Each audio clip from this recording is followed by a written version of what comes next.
Can you guys hear me? River is stuck in traffic. He'll be here. Bet. All right, we ready to go? Yes, sir. I'm just gonna pull up the YouTube live, and then we'll be good to go.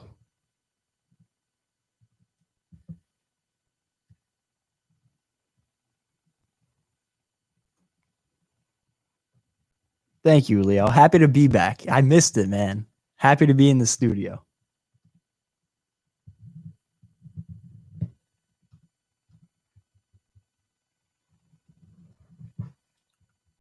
Let me see. I guess that's fine. Jack, can you move the mic more up? This one? Yeah, not like towards me, like towards there. It's still in the frame, but I mean, who cares, honestly? You guys can't really see it, so we'll be fine. Let me just change it. Then we'll start.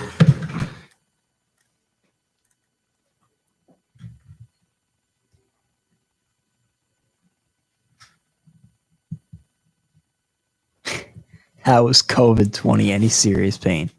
I never had it. I tested negative, but my mom had it. She's doing all right now, getting back to full health. So, thank goodness. All right, so we can start. We're about to start the show, fellas. Hello and welcome to a brand new episode of the Pick Aside Podcast. My name is Moran and I'm here with Jack Barteck, and this is episode 52. Riv is stuck in traffic, so we'll see if he comes to the show later on or if he doesn't. Either way, we're still doing the podcast. And in this episode, we're going to talk about Justin Herbert tying the rookie touchdown record, Kyler Murray versus Jalen Hurts, the Dolphins and the Pats game, if the Bills can make the Super Bowl, and if the Jets ultimately cost themselves the number one pick.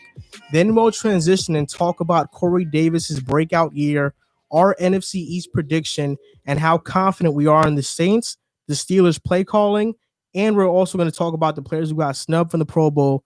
And as always, we'll finish it off with NFL Pick'em Week 16 and our power rankings for week 16.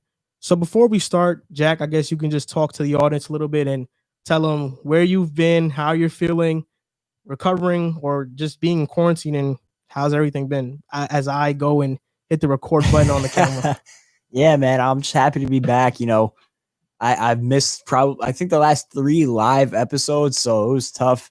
I wanted to be here. I was in the chat, but unfortunately, my mom tested positive for COVID-19, so we had to take the proper precautions. My whole family quarantined for 14 days.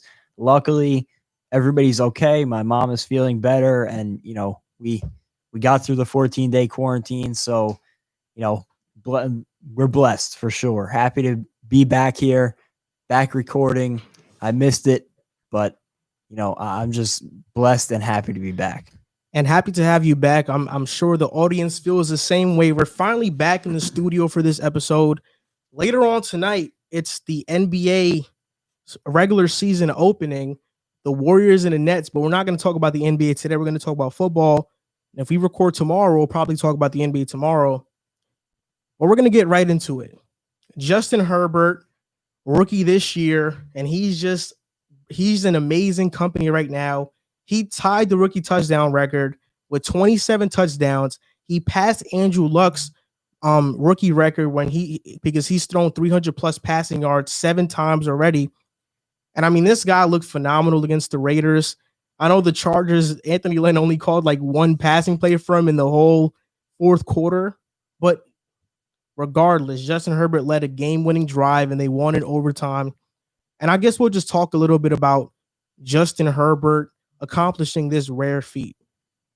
Yeah, he's been incredibly impressive. And you look back at the draft, and even last year when he was projected to come out and people were talking about him going to the Giants, I know that I myself, I wasn't too high on him, because when you looked at his tape at Oregon, he showed flashes of greatness, but then he also showed there were some plays that raised some major red flags, and it was concerning, thinking what would translate to the next level. But it just goes to show that the system that he was in Oregon was not very conducive to the player that he was. And now you see him coming into the NFL.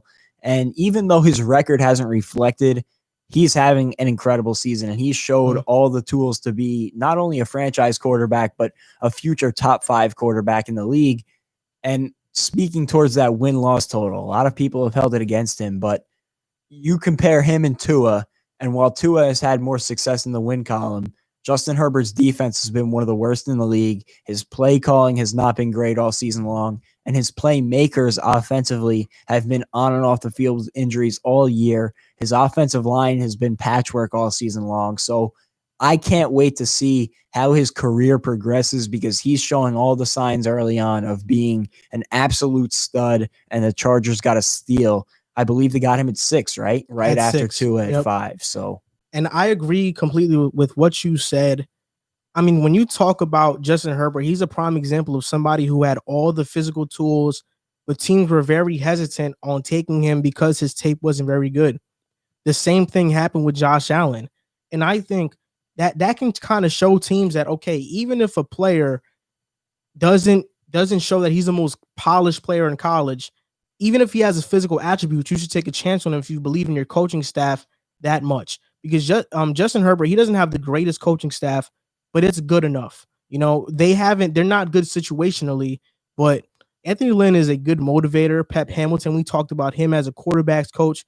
So that should raise a flag to a lot of teams that, hey, maybe we shouldn't go out for a guy like Justin Fields, who's the most productive in the class, you know, outside of Trevor Lawrence. Yeah. Or maybe we should take a chance on a Trey Lance that's 6'4", and he fills out all the physical attributes, but he just doesn't have the best tape out of all the other guys.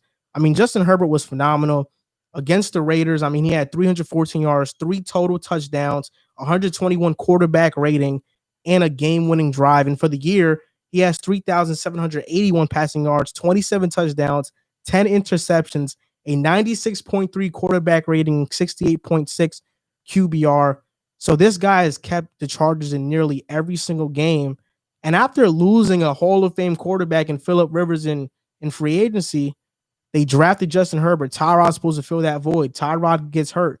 And the Chargers really haven't missed a beat, even though they lost a Hall of Famer in Phillip Rivers. Yeah, and I would not be surprised at all to see them be a playoff team next year. I don't think they're that far away. I know they're a 4-9 team, I think, at this, or 5-9 team at this point in the season. But with that being said, you look at what they have on this roster, and they have been hurt in a bunch of ways this year, but the talent that they have is not one of their deficiencies. They've had a lot of great players dealing with injuries this season that they're going to hopefully get back healthy next year. Hopefully they're going to clear house this offseason, get a new coaching staff in there. And if they can do that and stay healthy next season, there's no reason they can't be a playoff team with Justin Herbert at the helm. And I totally agree. And we'll talk about the Raiders game just a little bit. I mean, it was a very weird a range of events. I mean, you have Marcus Mariota come in and he looks like the second overall pick that he once was. Then you have Badgley missing 2 field goals, 1 for 3. And this guy is one of the most inconsistent kickers in the league. I think he's missed the most field goals in the NFL. Chris Harris Jr., right when you think the Raiders are going to go and score, he gets that interception. And it was just total chaos. I think that game was just about which team wanted to lose more. It felt like no team was really trying to win. Yeah, and that was actually one of the best games that Marcus Mariota has played in the league since being drafted. So although it might have seemed like, you know, Derek Carr gets injured and they're bringing in the backup, it's a give me for the Chargers. Marcus Mariota played really well, in my opinion, for just stepping on the field, not having thrown a ball in 2 seasons as a starting quarterback in the league.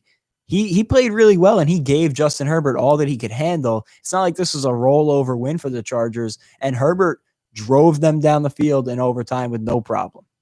I mean, we look at what I wanted to talk about is that a lot of when we compare the rookie quarterbacks, what I've been hearing when they compare Tua and Herbert or whoever else, right now it's really Tua and Herbert. They talk about Herbert's receivers, but frankly, even when Keenan Allen or Mike Williams aren't healthy, I mean, this guy against the Raiders was throwing to Tyron Johnson and Jalen Guyton, and they were balling.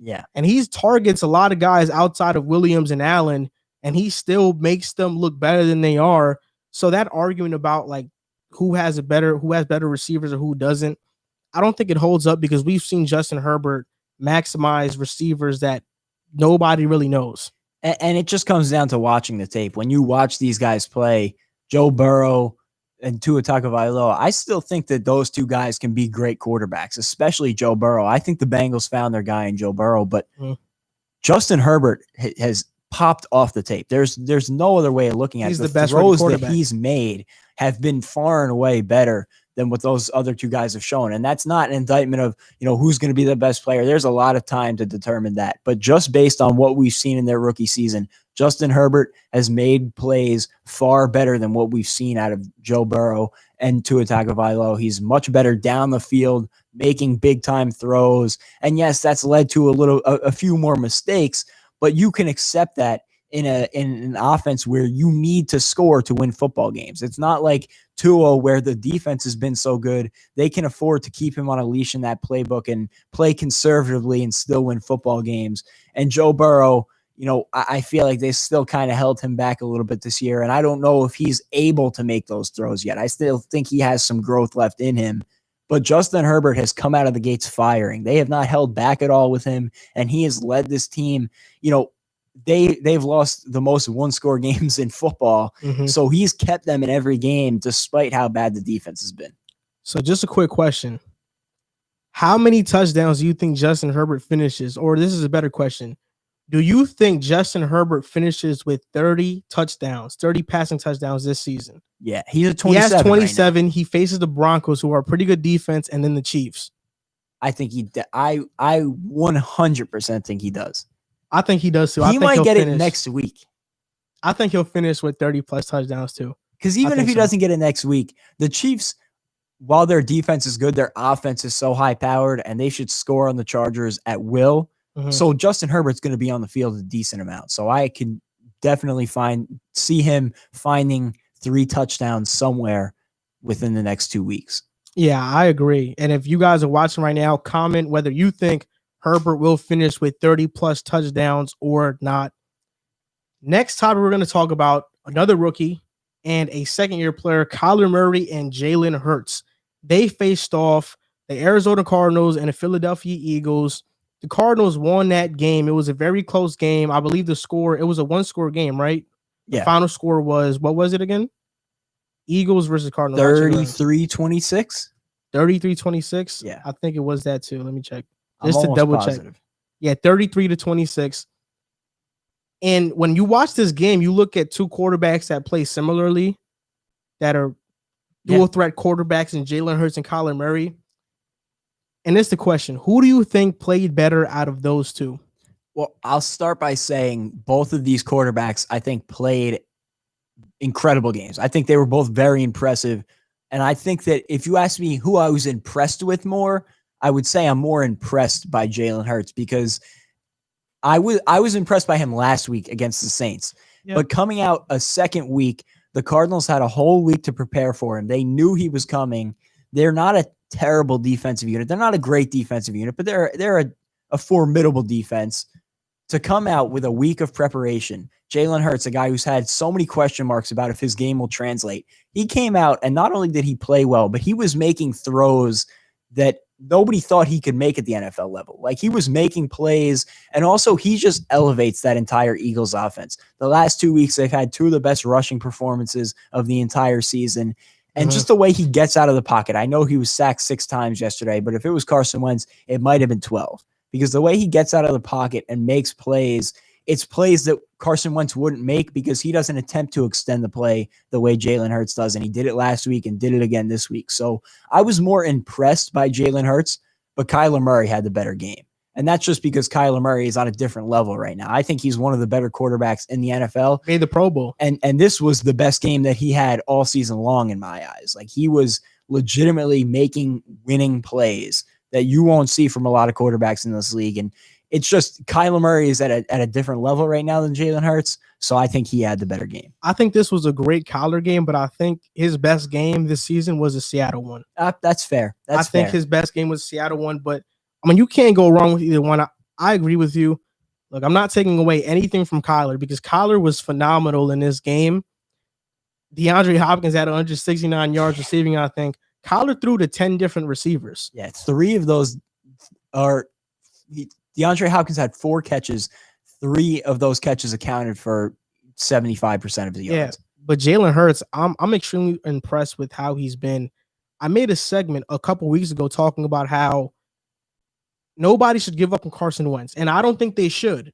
I think Carson Wentz can still be a good quarterback, and I'm banking on him to be a good quarterback still. But I think his time with Philadelphia is done. This is the second time where Carson Wentz has kind of been revoked from his quarterback position in Philadelphia. The first time happened with Nick Foles. When Foles won a Super Bowl, the whole locker room looked at Foles as a leader. They gravitated towards him. They liked him more. Yes, Wentz was more talented, but the player and the quarterback that fit the Eagles the most was Nick Foles. They decided to stick with Wentz. Still, they traded Foles. Now you look at this situation with Hurts and Wentz. They draft Hurts. Wentz now feels like a quarterback's looking over his shoulder. So now what does Wentz do? He tries to play too much hero ball. He leads the league in turnovers. What this showed me about Wentz is that Wentz can't handle the pressure of having somebody sit behind him, waiting for him basically to mess up for him to have his shot. We've seen Aaron Rodgers in Green Bay. Okay, you drafted Jordan Love. I'm going to have my best season yet. Carson Wentz. Oh, you drafted Jalen Hurts. Now my ego, my confidence is stricken. And I don't feel confident in myself because now you don't believe in me. He needs to go into a situation where the team wholeheartedly believes in him for him to be successful. But enough of Wentz. Talking about Hurts, I mean, this guy was phenomenal. He made a ton of NFL-level throws, tight window throws throughout the game. They didn't have a turnover. He fumbled 3 times, but he didn't lose either of them. But Jalen Hurts has been so good to start. Like, I knew Hurts was good, but I didn't think he was this good. Right now, he's looking superstar level good. And when you talk about this quarterback class, I'll go more in depth in this when we talk about the Tua segment. But this quarterback class is awesome. They've all come poised and confident and ready to go, even though there is no offseason. Look at Burrow, Herbert, Tua, and Jalen Hurts. They all look really good, and they haven't even gotten that many reps yet. Like, honestly, this is Jalen Hurts' second game that he started, and he didn't even have preseason games to get game reps in. So this is his second game in the NFL, basically. Yeah, and you're talking no preseason, no OTAs, nothing like that. So this is his first NFL action. But to speak to your point about Carson Wentz a little bit, I was listening to the ESPN the other day, and Dan Orlovsky, I believe it was, said what I think is the most telling point in this whole dilemma. As a quarterback in the NFL, you need to walk into that huddle every Sunday and have the 10 guys that are on the field with you have confidence in you, that you have confidence in yourself. You're going to come out, be the guy to make the plays to win the football game. And you need that to be a quarterback in the NFL. And I think this season, Carson Wentz did not have that at all. And especially now seeing Jalen Hurts come in, the guy is a born leader. You saw what he did at Alabama, getting replaced by Tua, having him win the championship. And who's the first guy there to celebrate with him? Jalen Hurts. And then he goes to Oklahoma. He balls out there. Any situation you put him in, he thrives. He's just a born leader. So for him to come in, play as well as he had after the Nick Foles situation earlier in his career, it's going to be very difficult in Philadelphia to come back and recover from that. But like you said, I still think Carson Wentz has the potential to be a great quarterback in the league, at least be a starting caliber quarterback in the league, but he needs a fresh slate. I kind of see it like a Sam Darnold situation, although Wentz has shown much more that he can be successful, but in order for him to be successful, he needs a fresh start. And he said it. If he's not the starting quarterback next season, he wants out, which I get it, but there's no way the Eagles can move on from Jalen, or can go back to Carson Wentz after what Jalen Hurts has shown them and shown this football team in 2 games. The best 2 games they've looked all season have been the last 2 weeks with Jalen Hurts. It's exciting, and it's because the offense can be opened up so much more. You can run zone reads. You can run more RPOs. Jalen Hurts is more of a playmaker in terms of getting out of the pocket. And we talk, like, Alshon Jeffrey had his best game all season against the Cardinals when Jalen Hurts was there. And that's because Jalen Hurts was giving him opportunities for 50-50 balls. And I think the best thing that gets overlooked that Jalen Hurts is doing is that he's playing within the offense. Carson Wentz tried to do too much. He cost them points. When they were in field goal territory, he turned the ball over.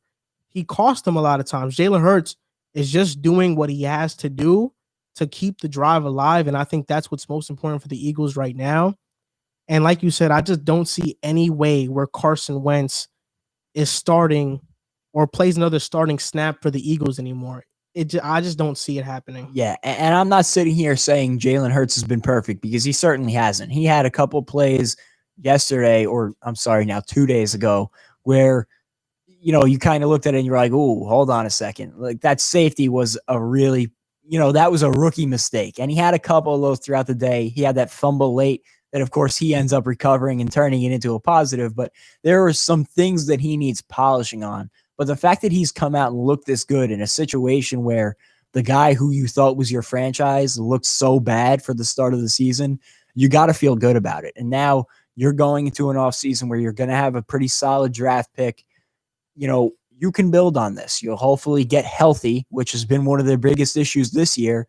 And you're playing in a division where nobody's looked great this season. There's a lot of question marks this offseason. Who's going to take that next step next year? Are the Cowboys going to bring back Dak? If they don't, who's going to be their quarterback? Do the Giants have their guy in Daniel Jones? The Washington football team as a whole at quarterback. So there's so much up in the air. The Eagles have a window here where maybe Jalen Hurts is the guy. And all that flack they caught this offseason for wasting a second-round pick on him, maybe it was the best decision they ever could have made, because had they not taken him right now, they'd have Carson Wentz at quarterback, paying him $30 million a year for the next 3 seasons, and they would have no answer. You said it. The Giants and Washington have a hole, but no way they trade Wentz to Washington or New York. No, they shouldn't. No way. No, and that's not what I was implying. I was saying there are so many question marks with the other teams in the division that the Eagles really have a chance here. If Jalen Hurts is their guy, they can run this division for the next 3 years. Yeah. Who knows? It's anybody's division at this point. And you talk about Hurts' leadership. He reminds me of Dak Prescott in terms of his leadership. Jalen Hurts is a born leader, and I think that's what gives him the edge to keep this starting job. And because I think the locker room has already rallied behind him. I think they're already on board with Jalen Hurts, and they're moving on with him. They see that he's better. He's a better fit than Carson Wentz. And it's tough because Carson Wentz has a talent, but he just isn't a leader. And I think especially when you play the quarterback position, that's one of the most important things to have. Yeah, you can't be a timid guy at quarterback in the NFL. Every quarterback in the NFL, if you ask them who the best quarterback in the NFL is, they better say themselves. Like, that's the confidence that you need to have if you're playing the position. And I think that Jalen Hurts brings a good balance of, he will do whatever it takes for the team to win, but he still thinks that he's the best in the room at the end of the day. And you saw it in college. I mentioned it before. He gets benched for Tua because it was best for the team. And he would still have done anything Alabama needed to win the football game. If they needed him at receiver, he would have done it. But then the next season, he says, okay, I still feel like I can be the guy for a national championship team. He goes to Oklahoma, and look at that. They're in the college football playoff again. And although they end up losing, he had an incredible season. So He is that guy. He has the confidence to be that guy. And, I do wonder, dual threat quarterbacks who are better with their legs have proven, even Lamar Jackson, who won an MVP award, has now been slowed down this year. So after getting some tape on him, can he really, elevate with that arm and become a thrower? Because you need to be a thrower in the NFL as much as dual threat guys. You need to be a throw first quarterback that can run. Exactly. As much as dual threat guys are the new wave of quarterbacks in the league, you need to be able to throw the football. There's no question about it. And like you said, he's made some Sunday throws these past 2 weeks. And I've been really impressed, and I'm excited to watch him moving forward. Another quarterback we're about to talk about is Tua Tagovailoa. They faced the Patriots, and they beat the Patriots. And look, before we get into this segment, I know that a lot of Dolphins fans that have watched these videos and they see me, they automatically click dislike because they think I'm a Tua hater. I'm not a Tua hater. I never said Tua is going to be a bad quarterback or a bust. I just said he wasn't going to be a superstar quarterback. And if you guys want to hate me for that, you can hate me for that. But I stand firm on what I've said. Dolphins beat the Patriots 22-12. And this video is about me giving Tua credit. Because, I think he played really well. 77% completion rate, 20 for 26, 145 yards. He had that one interception early. And he had 2 rushing touchdowns. What impressed me most about Tua this game is that after you make that first mistake, what do you do after that? Do you make more mistakes? Do you allow yourself to be fooled by Bill Belichick's defense? And he didn't. I mean, I think Tua was just straight up cerebral and surgical in that game in terms of finding the holes in the zone, exploiting that defense, and just moving the chains. I think what Tua has done great so far into his rookie campaign is that he just moves the chains. Does he give you those big explosive plays? He doesn't, but he just moves the chains. He could have had one last week to Grant, and he dropped it. But Tua just moves the chains. And I'd rather have a guy like that moves the chains than somebody who just makes spectacular plays all the time, but they're once in a blue moon. I think Tua played really well against the Patriots, and I think he's one of the only or few quarterbacks as a rookie to beat a Bill Belichick defense, even though, let's be fair, that running game did lead them to that win. Yeah. Let's be fair. Ahmed was amazing. Matt Breida chipped in. I mean, they had 200 yards rushing, and I actually did some research on that.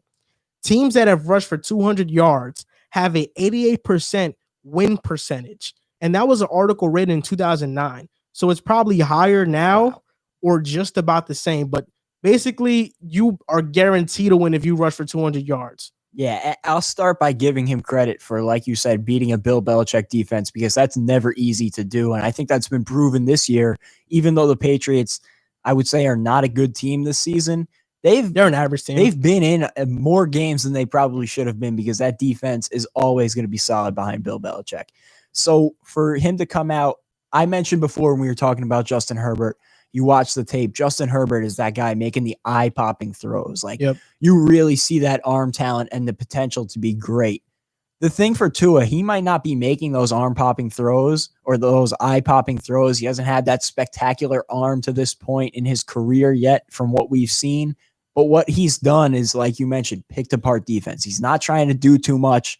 He knows what he has to do, and he does it well. He's not making mistakes. He's not forcing anything he doesn't have to. And he knows he's playing with a great defense, so he doesn't have to do too much. Mm-hmm. And I think that is, it's indicative of the type of player he is. He knows what he has to do to win football games, and he's going to do that. He's a high football IQ guy.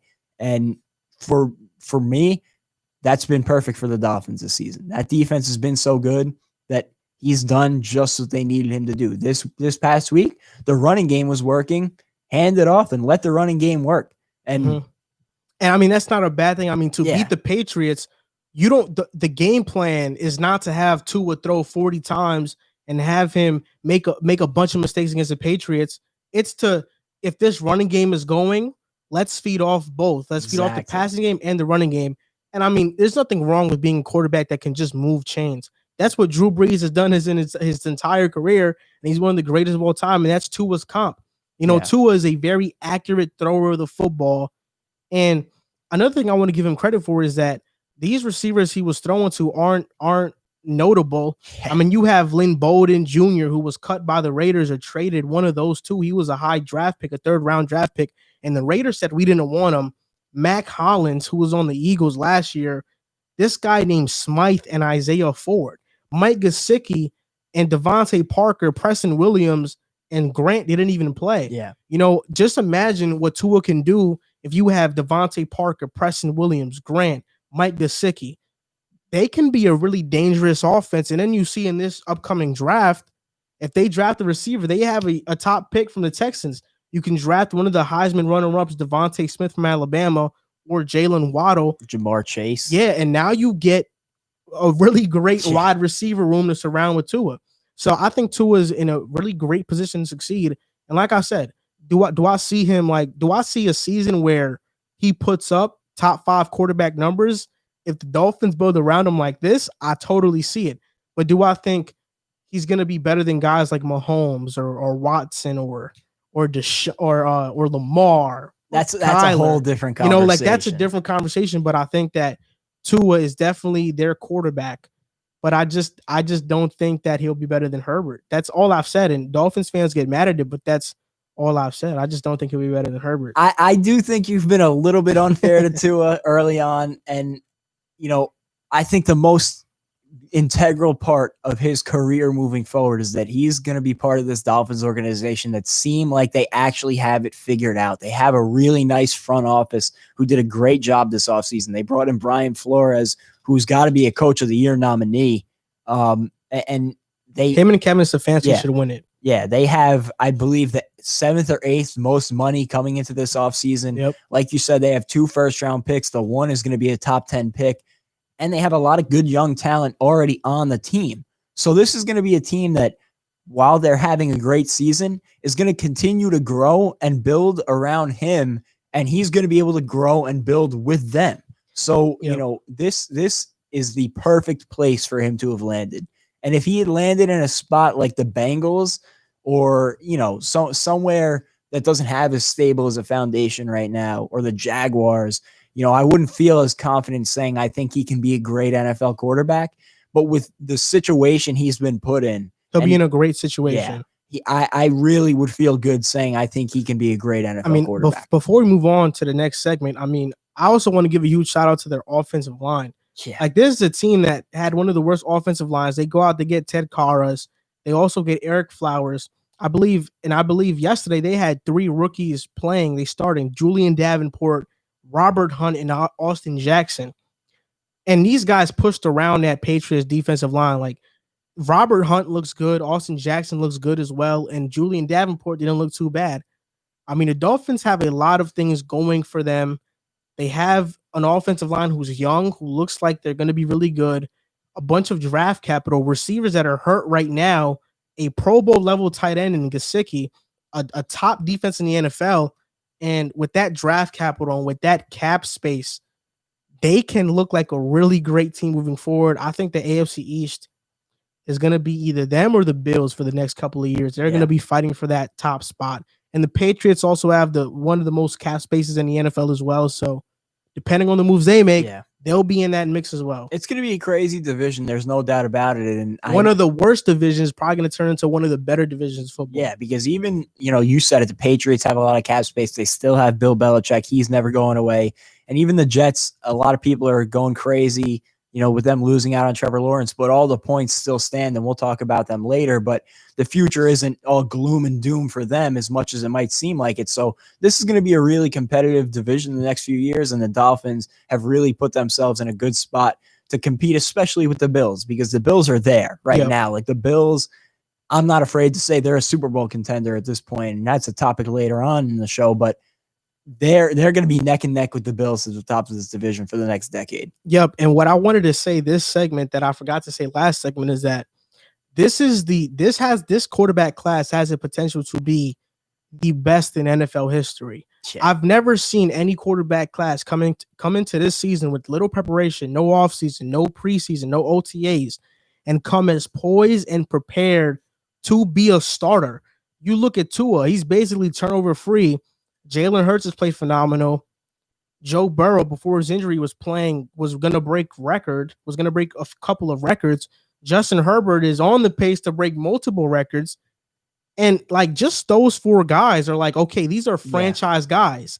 Then you look at Jordan Love in Green Bay, who I think he has the potential to be the best quarterback in the class. He had the best arm talent coming out of school, and Jacob Eason in Indianapolis. Jacob Eason has great arm talent. So this quarterback class they deserve a lot of props for what they're doing in the whole rookie class in general, because in this rookie class, we have a quarterback who's going to break records in Herbert. We have a wide receiver who broke records in Justin Jefferson, and we're having a defensive end in Chase Young, who's phenomenal. This draft class might go down as one of the best of all time. This draft class is that good, especially at the quarterback position. Yeah, the quarterback, the wide receiver, their offensive line, all the tackles in a line. This class was special. It's been everything that it was built up to be. And, I'm excited to see this class grow for the next 10 years, because there are some Hall of Fame talents in this crop of guys. Yeah, a bunch of them. We're going to move on to another AFC East team, the Buffalo Bills. So after a win against the Broncos 48-18, they clinched their first division title since 1995. And I guess the question everybody wants to be answered is, are the Bills Super Bowl contenders? What do you think, Jack? Yes. Yes. There's no question in my mind. And one of the biggest reasons for it is, well, the Chiefs are going to be the only team that should get in their way. In my opinion, right now, the Bills are the second best team in the AFC. The Steelers have shown their true colors over the past 3 weeks. And if they don't switch something, they're going to have major problems because, there's a difference between an undefeated team taking a loss and showing some bad signs. But this is like total red flag issues going on with the Steelers right now that I don't know can be fixed over the next 2 weeks. And unless beyond, they fire somebody. Yeah, exactly. And beyond that, I don't see anybody else in the AFC that is, there are teams, the Titans, the Browns, even the Colts are right there with the Bills. I think all of those teams can be in the same category, but if the Bills are playing at their best, there's no reason they aren't the second best team in the AFC. The problem is they have to get through the Chiefs, who I think are head and shoulders above everybody else in the NFL. But if we're talking on a basis of can they give themselves a shot to make it there? Yeah, I think they can get to, the AFC championship and be in a game with the Chiefs. I don't see any reason why that's not a possibility for them. Yeah, I think the Super Bowl contenders too, they only have to worry about the Chiefs. And I think I think when you lose to a team in the year that you might face them in the playoffs, it helps you because you have game film, you kind of know these players' tendencies. So they'll be more prepared to face them if they were to face off in the playoffs. I just want to give a shout out to the Bills because they built around Josh Allen how us Jet fans were hoping we would build around Sam Darnold. I mean, after his rookie year, what did they do? They went in, they got John Brown. They went in, they got Cole Beasley.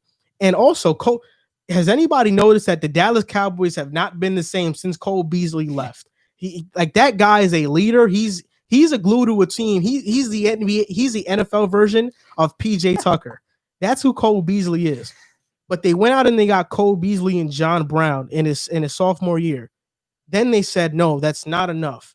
They go and trade for Diggs, who's a number one receiver. And everybody knows in the offseason, the whole thing about Diggs and Allen was, okay, Diggs is a deep threat receiver. Allen is an inaccurate deep ball thrower. How is this going to work? And they've proven everybody wrong. Diggs is having one of the best seasons of his career, if not the best.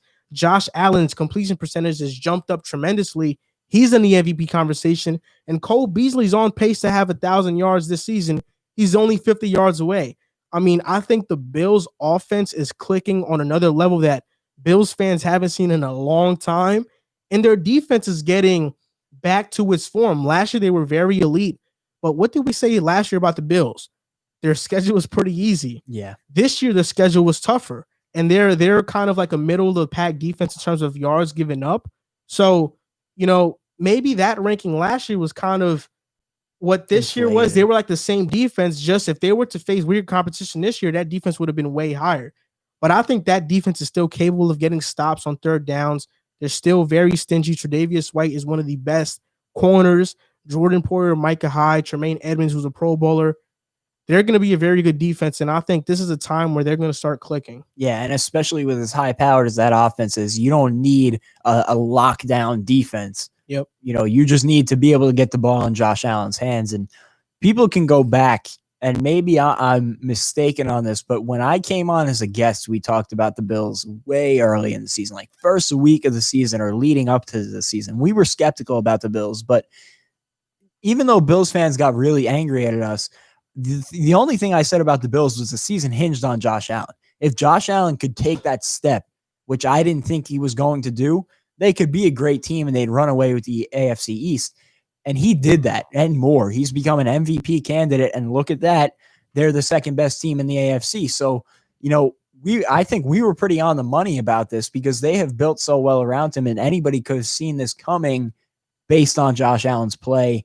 And I give all the credit in the world to Josh Allen because he did everything he had to do to come in this season and have a great year. It was about accuracy. It was about becoming smarter at the quarterback decision, making better decisions. And you can see it in his game. Even week to week, he's improved in that decision-making. making the right throw, knowing when to make certain plays and when to just give up on it. He has been everything they've needed this year, and he's the reason they're there. And I just wanted to say, speaking about can they compete for a Super Bowl, I was listening to SportsCenter this morning, and they were talking about the college football playoff, and they had Brian Kelly on.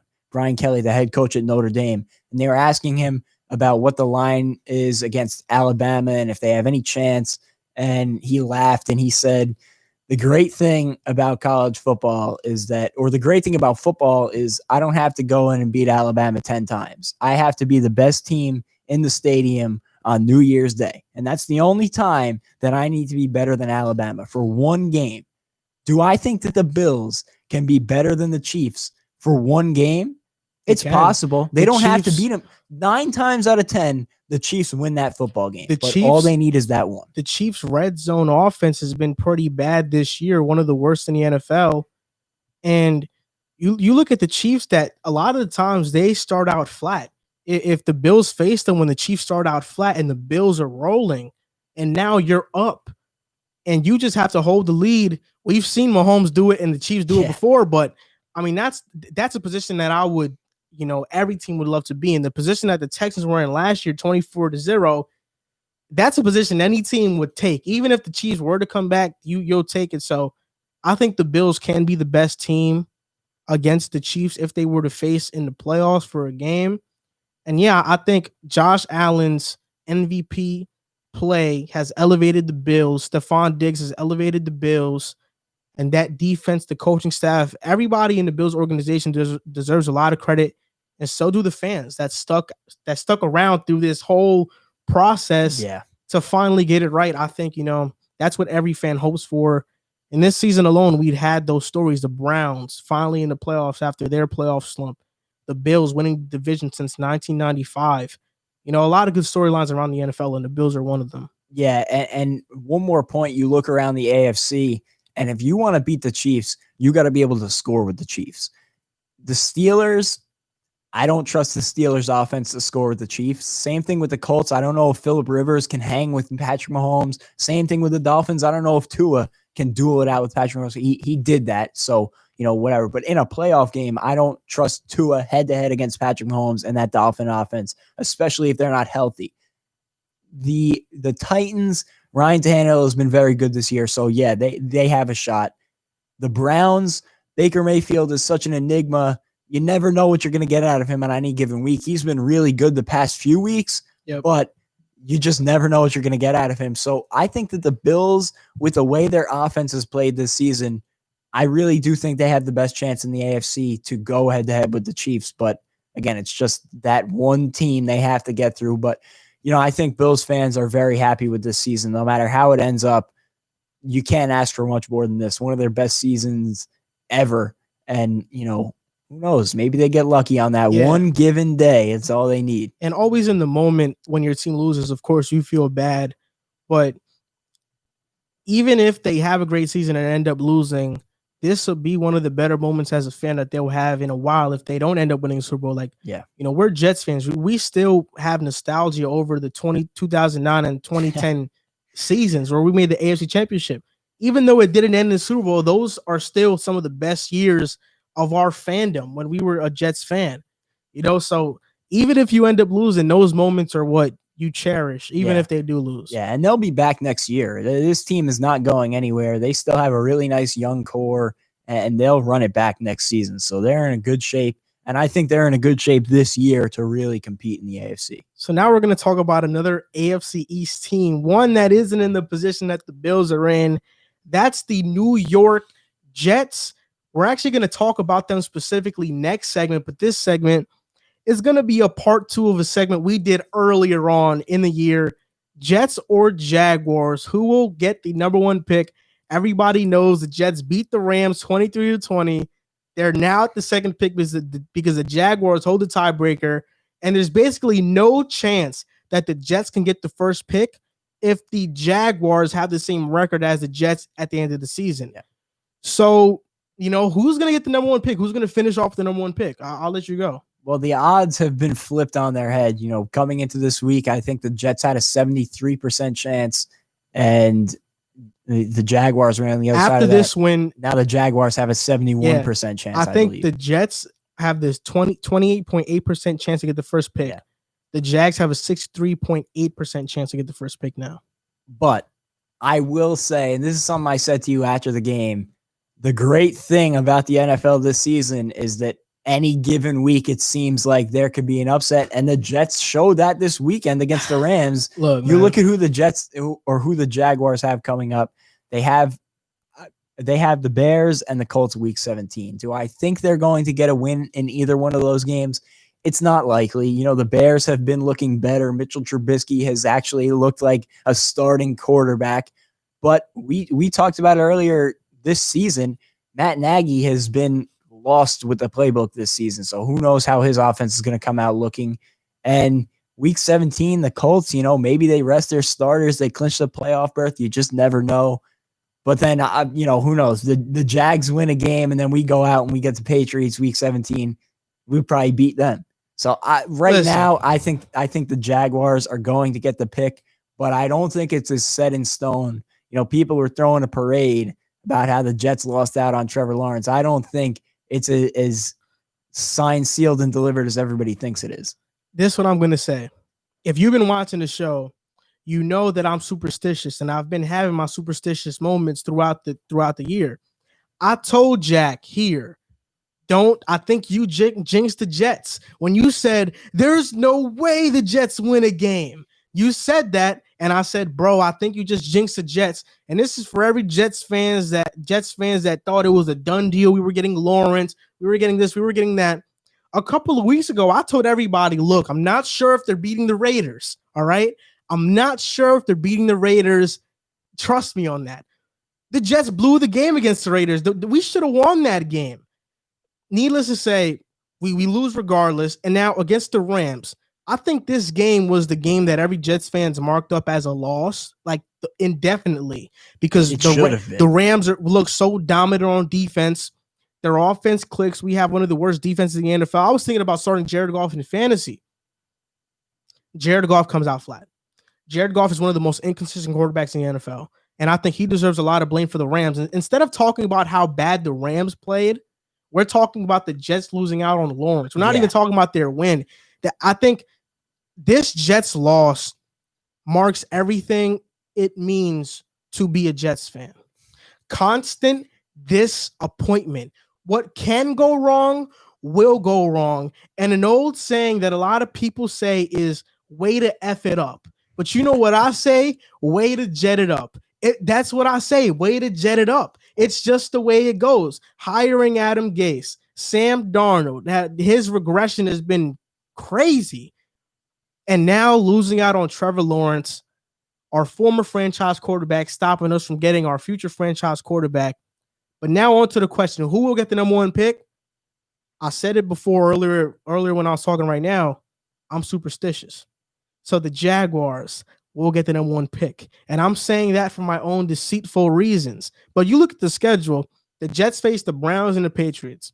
I think they can lose both. It should be two losses. The Jaguars face the Bears and the Colts. If the Colts rest their starters on week 17, they have a chance. They beat the Colts in week 1. So they have a chance. But what I want to say is that if I'm the Jaguars, I bench Minshew. Yeah. Because Minshew gives me the best chance to win. And everybody talks about, because I've been hearing this take around like just people that talk like us into a mic about sports, that the Jets ruined Sam Darnold and Sam Darnold couldn't save the Jets. Sam Darnold was never a great quarterback prospect. And if we're being honest, Gardner Minshew has been better than Darnold to start his career. Nobody's talking about Minshew saving the Jags. Like, you look at right now, this year, Minshew has 16 touchdowns and 5 interceptions in 8 games started. Darnold has 6 touchdowns and 9 interceptions in 10 games started. Minshew's a better quarterback. He's mistake-free. He's better in getting out the pocket and moving. He sets his pressure better. Yeah, he was a late-round pick, but he's better than Darnold. So the Jaguars' best chance is to bench Minshew and have Jake Luton or not even Mike Glennon, because Mike Glennon, a veteran, is capable of winning a game. Put Jake Luton out there.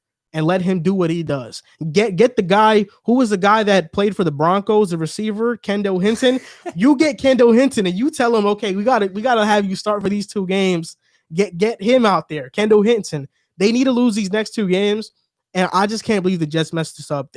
They should have gone 0-16. Let me just say something to address that point, because I feel like a lot of people don't understand this. That would be a smart decision for the Jaguars, because as much as people can look at it from their couch on Monday morning and say that teams should be losing these games and should be tanking, these guys are professionals, and there is not a single guy in an NFL locker room. There will not be a single guy on the Jaguars roster on Sunday that is thinking about Trevor Lawrence could be their quarterback next year.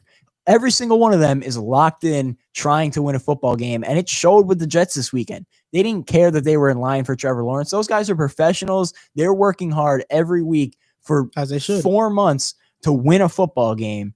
And, Adam Gase said it. As much as I hate Adam Gase said it in his post game. That locker room was more excited than even the Broncos when they were on their Super Bowl run, when he was there with Peyton Manning, because that team went through so much this season. They were not trying to lose, and the Jaguars are not going to try and lose these upcoming 2 weeks. So, you put Minshew out there, like you mentioned the numbers. He's, what if people called it Minshew magic, Minshew mania the past 2 years? So who knows? He comes out and catches a game here. But I just want to mention, you brought up a good point. The Rams have got to be thanking their lucky stars that the Jets were in such a bad position with this win, because they should be embarrassed at their performance on Sunday. What's the thing? When we made this segment the first time, the part 1 of this segment, I'll actually link it in this video so people can go out and watch it. I said, we know how second half Sam Darnold plays. He looks like a franchise quarterback in the second half of the season. He did play really well. And that's what I'm worried about. I was worried that Sam Darnold was going to come alive in the second half and cost us. Who knows if we can win one of these next 2 games? We probably could. And another thing that goes around is that people are asking this question: what's the better situation, the Jets or the Jaguars? Look, I think it's pretty much the same. I think the Jaguars have a better offensive line. Andrew Norwell, Brandon Linder, Jawan Taylor, and Keelan Cole, Tyler Eifert, James Robinson, Chark, Chenault. They got talent, right? But I think, look, the narrative that the Jets are the worst situation and Trevor Lawrence should want to get a trade out of New York if they get them 1 pick, I think is ridiculous. Because if you're going to say that about the Jets, say that about the Jaguars as well. Because Adam Gase is a horrible coach, but Doug Marrone has been that as well. And they have one of the worst owners in football, and Shad Khan, I think that's his name. Yeah. I know Khan is his last name in the NFL. So if you're going to say that about the Jets, say that about the Jaguars too, even though I don't think neither should be said about either team. Yeah, and I'll say this about the Jets, and I can say this pretty confidently. If you gave them an average head coach this season, they probably would have at least 4 wins. They beat the Rams with Adam Gase at the helm on Sunday. They would have won the Raiders game. They would have won the Patriots game earlier in the season, and that's 3 off the bat. And they've had a couple one-score games that I think they could have won had they had better coaching. It's not like they're devoid of talent. With a tougher schedule than the Jags. Exactly. Quinnen Williams was a Pro Bowl talent this year. I don't care if he made it or not. He should have been a Pro Bowl player, and he didn't get the recognition he deserved because he was playing for the Jets, and he dealt with injuries this season. Mekhi Becton has been incredible. I mean, I'm not trying to overstate it. He manhandled Aaron Donald on Sunday. Aaron Donald was a non-factor for that Rams defense. So, there is talent on both sides of the ball. I can keep going, and I will when we talk about it on the Jets and what they should do next. But I just can't believe, even as bad as the Rams played through 3 quarters, in the 4th quarter, they have a chance to win the game. They get to 3rd and 4. They have 2 downs to get 4 yards with 5 minutes to play. You just watched Cam Akers gash the Jets defense for 2 huge gains. Yes, they were called back for penalties, but even the runs that weren't being called back, he was getting 4 or 5 yards of carry on that last drive. And then you get it 3rd and 4. And first of all, you dial up a wheel route going for a touchdown on 3rd down. Okay, 4th and 4, you need to get a 1st down. So what do you call a one-on-one against the best player in the Jets secondary, Marcus May, Gerald Everett to the right side of the field, where Jared Goff to the right side of the field, further than 10 yards, He has a 31% completion rating this season. So how do you put your quarterback in such a position to fail at the end of the game like that? It just made no sense to me. The Rams should be embarrassed. Sean McVay, as good of a coach as he should be embarrassed with this loss. And, maybe but the offense hasn't been good all year. No. And we talked about it. I would recommend you go back and listen to, is Jared Goff holding back the Rams? Because I think he is. And I would love to see Sean McVay with a different quarterback, because Jared Goff's inconsistencies, they were glaring on Sunday against a not good New York Jets defense. Like right now, this defense, they have pieces, but they are not in a good place. This is the thing, Jack. I know that as Jets fans, we should have a way more emotional and passionate response to the Jets losing out on potentially the number one pick in Trevor Lawrence. But personally, for me, I'm used to this. It doesn't. I'm really used to this. So when things like this happen, it's not like I didn't see it coming. I did see it coming. I did see this happening. So that's why now I'm not shocked. I'm not like, oh man, I kind of saw this happen. I wasn't even. I think I said this to you on Sunday. I wasn't even as bothered by the Jets winning as much as I was just having to hear about it, because anything with the Jets becomes such a joke. If the Jaguars had the first overall pick and they won a game and the Jets then got it, you wouldn't have heard half as much as you had heard about the Jets when it happened to them, just because the Jets have been a bad franchise for the past decade. But, we will talk about the Jets, but I don't think that this is a nail in the coffin type situation for them. I still think there's a lot of promise there, but this offseason, now the question marks get even larger than they were, because one of the biggest question marks was, what happens at quarterback? You had your answer in Trevor Lawrence. So now if you end up picking a 2, there are so many different directions that you can go in. But I don't think that the Jets are dead and buried missing out on Trevor Lawrence. It sucks. There's no question about it. But, and again, like I said to start the segment, there's still a lot of football to play. And we've seen some crazy upsets this year. The Jaguars beat the Colts in week 1. And now we see where these teams sit. 15 weeks later, the Jets beat the Rams last week. The Raiders beat the Chiefs. So any given Sunday, you never know what can happen. And we just have to hope that Minshew can provide some Minshew mania once again. Yeah, we'll see what happens. But now the next segment is, where do the Jets go from here? Look, we know that the Jets lost to the Rams 22-20. They have the second overall pick now. Instead of dwelling on that scenario that we're not getting Trevor Lawrence, let's talk about what the Jets can do. What can they do to be a relevant franchise? Again, we're both Jets fans. If you're watching, welcome to the Jets segment. We're both Jets fans. Second overall pick. So this is, before we start, assuming the Jets finish with the second overall pick. The Jets finish with the second overall pick, both of us are going to give our scenarios for our dream off season. I'll go first. So with the second overall pick, I think, do we draft a quarterback or do we draft Penny Sewell from Oregon? I might have mispronounced his name, but okay. You have the choice between Justin Fields, Zach Wilson, Trey Lance, and I even seen some mocks have Mac Jones being a top 10 pick. Look, I'm not sold on Fields. First things first, I'm not sold on Fields. I would not take him with the second overall pick. I think he stares down his first read way too much. Yeah. He struggled versus Northwestern and Indiana when he's faced competition. He looks lost out there. I would not trust him with the second overall pick. And even though Justin Fields is a dual threat quarterback, he can run. I don't think he's as fast as people think he is. And in the NFL, I think he'll look pretty slow. He'll look pretty average in terms of his speed. Then you talk about Zach Wilson. I think as a guy who's ready to read defenses at the next level, who has pretty good arm talent, Zach Wilson is there. But I just don't trust his physical attributes. He's kind of short. He's like 6'1", 6 foot. He doesn't have the strongest arm. He's not very mobile. So I'm not sold on Wilson being the second overall pick.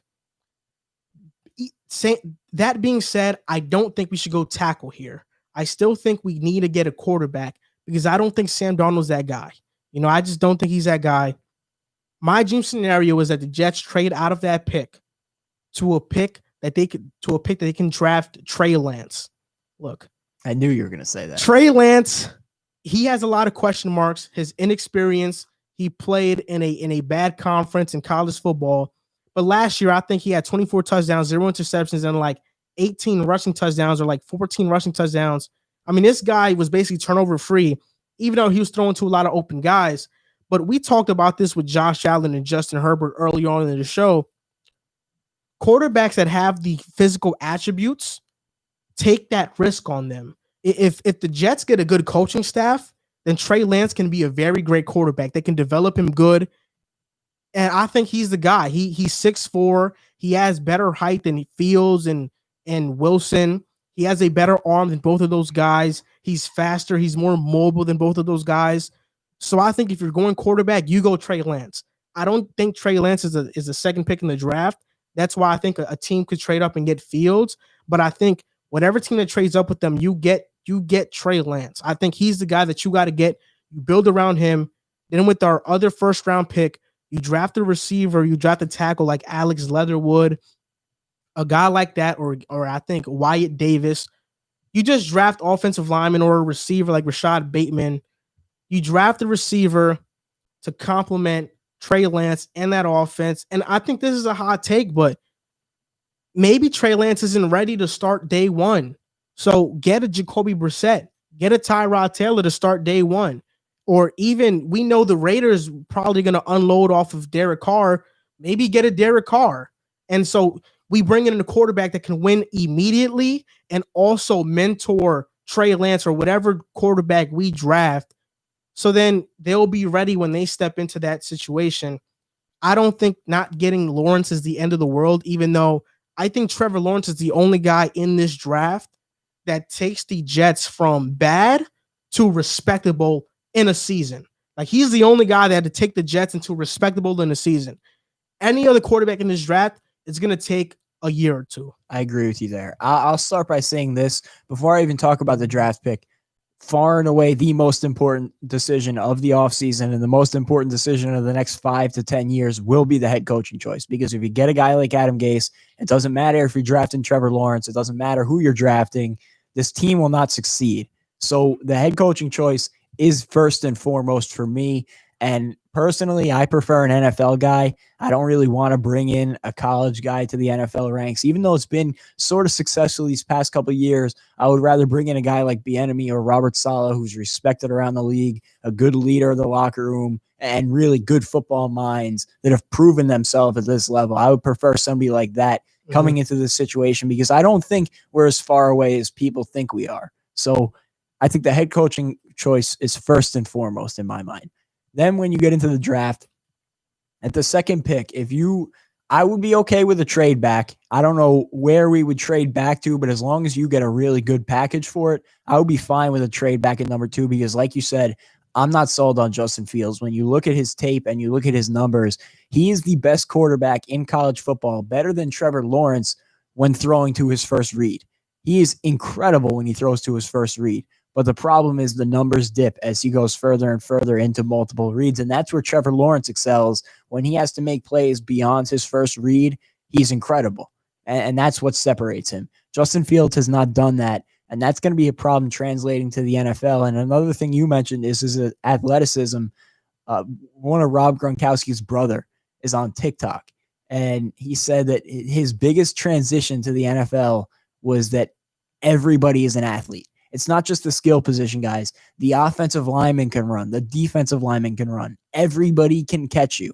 So any athleticism advantage that you have in college football, you can outrun a Northwestern defensive tackle. But when you're facing Quentin Williams, yeah, that's where it gets real. And I think a lot of that athleticism that you've seen out of him is going to be neutralized. So I'm not in love at all with Justin Fields. I would take Zach Wilson before I took Justin Fields because he's shown me more on his tape that pops off. Like you see his tape and although he has a lot of red flags as well. This first great season, that's it. Yeah, there are so many plays that you see and you're like, this kid can be legit. He makes some NFL throws. So he's impressed me more than Justin Fields, but I wouldn't feel great with either of them the second pick. If I had to pick it two, I'm taking Penei Sewell from Oregon, the toughest name to pronounce. But if you can shore up those 2 tackle positions, which are the most important positions on the line, you build up that wall and, you could figure out the quarterback. There are going to be some options. You named a couple. that are going to be available this season at the NFL level. Derek Carr, I think, can step in and win you some football games next year. Even a guy like Carson Wentz, I would hate that personally because the contract is way too big and he needs a lot of retooling. But there's going to be guys out there that are available at the NFL level. And then later in the draft, you mentioned a guy like Mac Jones. Kyle Trask. Or Kyle Trask. If you can get one of them later in the first round, I don't think that's a bad pick at all for the value. And, there's a bunch of other positions that need to be upgraded, but you have the second most cap this offseason. You have the best draft capital. You're going to have a second-round pick and 2 third-round picks. So those are guys that can come in and be impact players from day one. So I would like to see the money and the picks go towards a wide receiver. I know Allen Robinson is a guy who's been floated around to the Jets. That would be a nice addition, but you got to remember, you're adding a wide receiver to a core where you already have Jamison Crowder, Denzel Mims. So you're off to a solid start in that receiving core. Yep. So, adding a piece to that, I think makes your offense very formidable. If you draft Sewell, I think the interior line, the guards could use some help. I know there's some guys out there. Brandon Scherf is going to be available. Joe Thuney is going to be available this offseason. So there's some names out there that you could bring in to shore up that offensive line. And then defensively, you need an edge and you need corners. Those are the biggest question marks this offseason. I don't think it's that far-fetched to say the Jets can become a respectable team next year. But the problem with losing out on Trevor Lawrence, as much as you missed out on a can't-miss guy, is he's a can't-miss guy. Yeah, there's so many more avenues now to mess up. And that's what scares me. Yeah, I mean, the Jets aren't in a horrible position. You talked about Mims, Crowder, Becton. Even Herndon, I think, has something that he has some untapped potential. If we get an Eric Bieniemy in here, Quentin Williams on the defensive side, Marcus May, Brian Poole, Fatakuzi. Yeah, he's been great this season. Yeah, he's been great. Neville Hewitt has played great on the inside linebacker position. Then you look at Quentin. Then on the offensive line, Becton, Connor McGovern's okay, George Font. So, I mean, there's a bunch of different avenues to go if you're the Jets. But you're right, we can mess up. I know we haven't seen him in 2 seasons, but C.J. Mosley's supposed to be coming back next season, and the last time we saw him, he was a Pro Bowl talent at the middle linebacker position. Yeah, but you're right. There's a lot of avenues that the Jets can potentially mess up, which is why missing out on Trevor Lawrence, if they do ultimately, will hurt so much. Yeah. Because not only does Trevor Lawrence shore up that quarterback position for the next 5 to 10 years, or for the next, as long as he's going to be a quarterback in the NFL, but it gives the Jets credibility. Now, when you're facing the Jets, you're facing Trevor Lawrence. You're not facing Sam Darnold. You're not facing Derek Carr. Yeah. You're not facing Trey Lance. You're facing Trevor Lawrence. That's a guy that's a big name. And yeah, I mean, because right now, if we get Trevor Lawrence comes into the Jets and instantly is the quarterback with the best potential to be the best one in the division. You get a guy like Trey Lance or Justin Fields or whoever else, they're like the second or third. They're not, they're not the best guy. And that's what hurts the Jets the most. And also Trevor Lawrence would have made the head coaching job much more attractive than it is now with so many question marks circling. And I see the chat is talking about the Jets drafted a left tackle, last year. Yes, they did, but Mekhi Becton can play either spot, and so can Sewell. So I would have to imagine Becton would move back to right tackle, which was his natural position in college for his first 2 seasons, and Sewell would play left tackle. All right, so what we're about to do is that we're about to call a friend. We're about to call a friend Chance. He's a Jaguars fan. We're going to get his take on his team winning the lottery, basically. So, Jack, if you can just put the Bluetooth knob up so then we can hear him. All right, it should be good. All right, we're about to call. We can hear it, right? Yeah. Okay. Hello? Hey, what's up, Chance? We're live on Pick a Side right now. Yeah, what's going on? Hey, what's up, man? So we just finished a segment talking about where do the Jets go from here. And I already know you're feeling like the happiest fan in the world because the Jaguars are in position to draft Trevor Lawrence. So I just want to get your initial emotions on that. Yeah, Joel, I'm not gonna lie, bro. I did not watch the Jaguars Ravens game. I think I tuned in for like the first 5 to 10 minutes, and then I saw the safety, and I'm like, all right, this is a done deal. I'm not dealing with it. And I remember earlier on in the day, I was tweeting. I'm like, you know, I don't expect the Jets to beat the Rams, but Jared Goff has a tendency against bad teams to have like a clunker game. So I was like, all right, I'm gonna turn it on, and I watched the game from start to finish. I see the Jets go 7-0. I'm like, okay. Then it's 10-0. Then they get the block punt, and I'm like, they might do it today.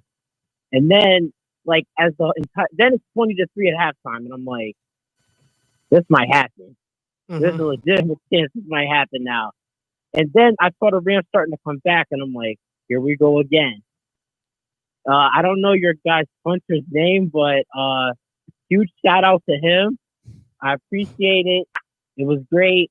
And then we get to the fourth quarter, and then Frank Gore converts that third down, and I'm jumping for joy.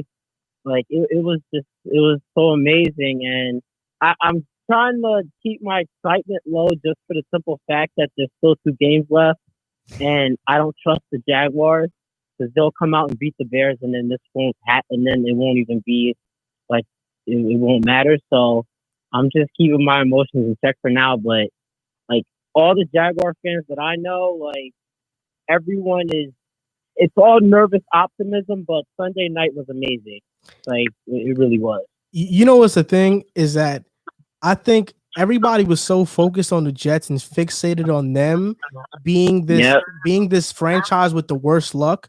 But the Jaguars have some pretty bad luck. As much as Jets fans are nervous, Jaguars are extremely nervous right now. Yeah, you have no idea. This is the same team that passed on Deshaun Watson and Patrick Mahomes, okay? And Lamar Jackson, for that matter, okay? Like, we keep the same GM and head coach for far too long, and the Jaguars have passed up on Aaron Rodgers. They took a punter for Russell Wilson. I'm not going to get into that. Like, this whole franchise outside of 2017, practically since like 07, has been terrible. So it's just real nervous optimism. And Joel, you said it. Like honestly, this whole time, I didn't even think about Trevor Lawrence coming to the Jaguars because I was like, I didn't think the Jets were going to win a game. I said it last week.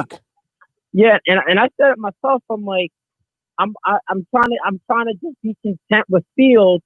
And after seeing that performance on Saturday, I think that's what also led to how happy everyone was because it's like we're trying to talk ourselves. All right, Fields will be good. He'll be good. And then when the Jets did that, it's like they gave us a lifeline. But yeah, like this entire time, I didn't even think about Trevor Lawrence. And now, there's only 2 games left. We have to see what happens. But yeah, it's a pretty good position to be in, but the job's not finished yet. Because just like the Jets won, the Jaguars can easily come out and Gardner Minshew could end this. And if that happens, I don't know what to say. It's gonna be a real rough day. Because Joe, I'm gonna tell you something. From the Jaguars media over the past 2 days has been actively calling for them to lose these games. They're like, they have to lose. They have to lose. And I haven't seen them this happy since we beat the Patriots back in 2018, that second week of the season. Like, that's the last time the fan base has been this excited about anything. And, again, as bad a season as Jets have had, if the Jaguars go 1-15, this would be the worst season in the team's history. And you add on top of that, they've never picked first. So it would be something very, very, very monumental if it stuck to this. But I'm reserving judgment until the fourth quarter of that Colts game and the game's over because I'm not getting hurt. I'm not doing it. So I'm not entirely caught up on the Jaguar situation in terms of Doug Marrone, but is it a sure thing that he's going to get fired after this year? I would put it in the 90 to 95% range because, like, they fired Dave Caldwell. Odds are they're going to hire a new GM. I know they interviewed Louis Riddick today. I'm not a fan of that at all, by the way. And, you know, the odds are they'll hire the GM and they'll give him the option of keeping the coach. And if they go 1-15, I highly doubt he'll be here. And if like I said, if this continues, they'll have a new coach. But yeah, he won't be here. They're gonna probably blow out the entire coaching staff. It'll be a complete new reset. And I just hope they make the right decision with GM because I don't know the GM aficionados like that, but I know Louis Riddick wanted Nick Foles, and I know that he said that Eli Apple would be better than Jalen Ramsey. Okay, so when I hear those two things, I'm immediately out. So, okay, I know that you're reserving your optimism for until it's a done deal that the Jaguars have the first pick. But let's act like you guys are there. It's finished. It's a done deal. Tell me about the situation that Trevor Lawrence is going to in Jacksonville and how quickly can he turn around the Jaguars? Well, if you look at the offensive talent, you know, they have James Robinson, who's the third leading rusher in the league. You have DJ Chark, who's he's a tweener between a 1 and a 2, but he's an above average wide receiver. You got Laviska Shenault. You have Colin Johnson who's coming on. You have I think the second most cap space in the league behind the Jets, if I'm not mistaken. You have like 11 first-round picks. You've got 2 2s. You've got 2 1s. I think you have a third and 2 4s. So you've got a whole lot of flexibility. If you but let's say they took Trevor Lawrence. Let's say you wanted to get Kyle Pitts or something. You could use the Rams pick, and the Jets actually helped that, by the way, by beating them. You could use that and probably one of the 2s and move up to get Kyle Pitts. Because the other second that they have is the Vikings one, and they're not going to make the playoffs. So you add to that, the owner has spent a boatload of money in free agency. He's not afraid to spend money. They have to fix the defense, but you look at the offensive pieces and everything else, and because of how crappy the division can be despite the great quarterback play, I wouldn't put it past them to be in the playoffs probably by 2022. Because I think that like this first year, it'll just be, you know, it's his rookie year. He wins about 4 or 5 games, and then I'll be looking for them to make the playoffs that following year. You know, and the AFC South is one of those divisions that is easily winnable when you look at it. The Colts, how longer does Phillip Rivers have?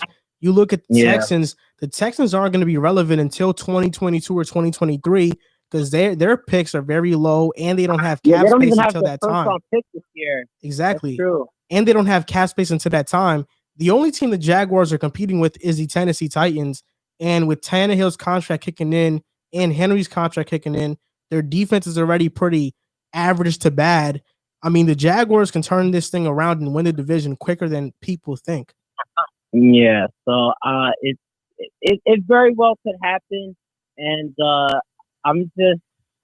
it's just a lot because, like, you know, and I don't really even like going back to this, but again, 2 years ago, it's the AFC Championship game. We're up 20-10, and I think it's like a 3rd and 18, and ever since that moment on, it's just been bad decisions.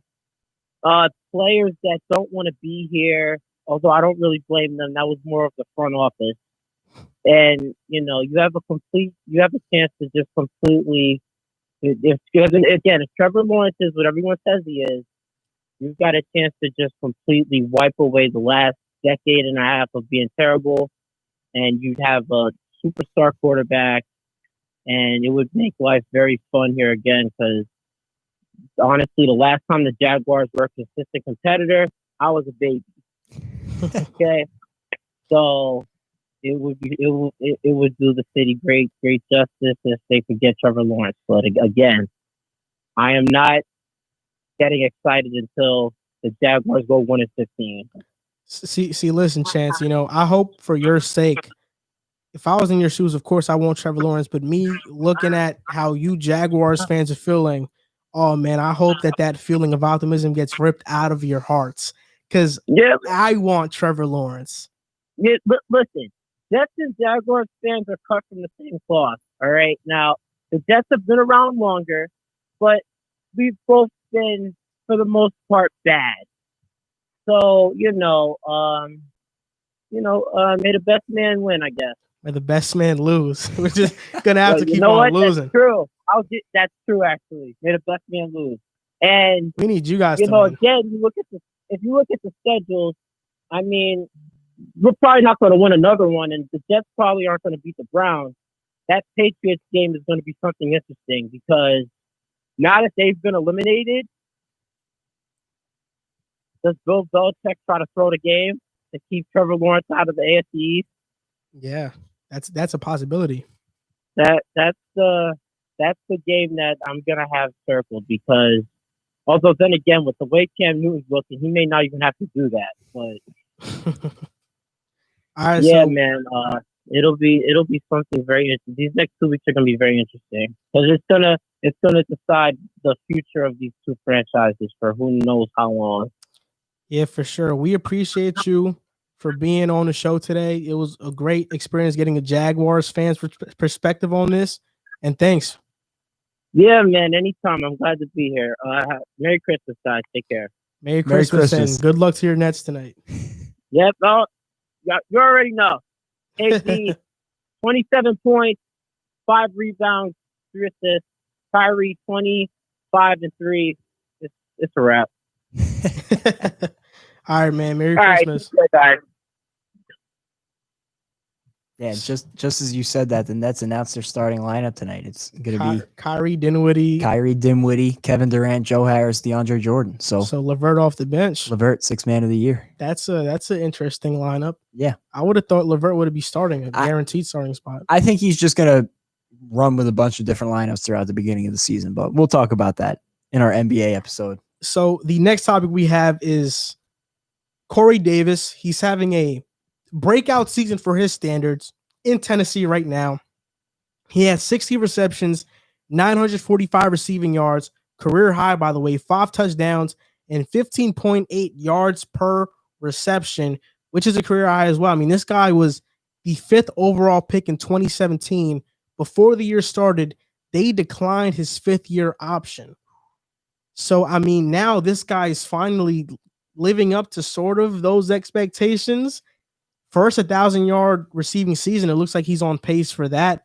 And I mean, I just think it's a good story. A guy who, I know it's really hard to get off that bust label when you don't live up to expectations as the 5th overall pick. Like, your expectations are Julio Jones status, best receiver in the league status. But at the end of the day, Tennessee has been kind of switching in offensive coordinators year in and year out. Arthur Smith is the only guy who's been here for like a while, which was last year and this year. And I think it's just a good story to talk about that Corey Davis is finally breaking out and becoming that 5th overall pick, sort of. Yeah, and he hasn't even played the full season. He's missed, I think, 3 games to this point. So for him to be putting up these numbers, he's been super impressive. And he's actually shown, he's like a number 1 caliber wide receiver at this point. And he's been the beneficiary of a very nice season from Ryan Tannehill. He's played very well over the past, the end of last season coming into the beginning of this season. And I know probably everyone has seen the graphic of his numbers compared to Patrick Mahomes over the past 22 games. Ryan Tannehill might be one of the most underrated quarterbacks in the league. So now, working with him, with A.J. Brown on the other side, it's been and Derrick Henry at the running back position, opening up those throwing lanes. It's been the perfect position to succeed, and he's capitalized, especially, coming down the home stretch of the season. He's been huge for the Titans. So I'm happy to see him. I remember him at Baylor. He was awesome. So to see him now in the league reaching that potential, it's cool to see that, especially like you said. I hate seeing guys coming into the league and being busts. So to see him have gone through that and now coming back and succeeding with the Titans, it's a really cool story, and he's having an incredible year. Yeah, and I mean, you said it.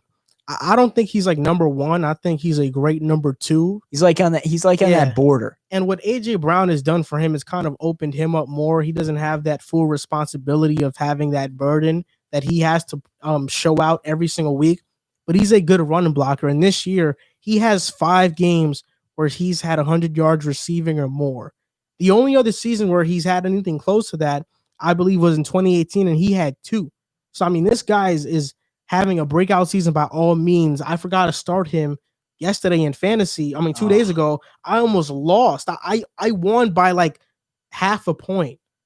And if I would have lost, it would have been because I didn't start Corey Davis. I started Tyler Boyd instead, and he got hurt in the game. But yeah, I think this is a great story, and they're probably gonna extend him after this year. I mean, I don't see why they wouldn't. They need a second wide receiver to AJ Brown.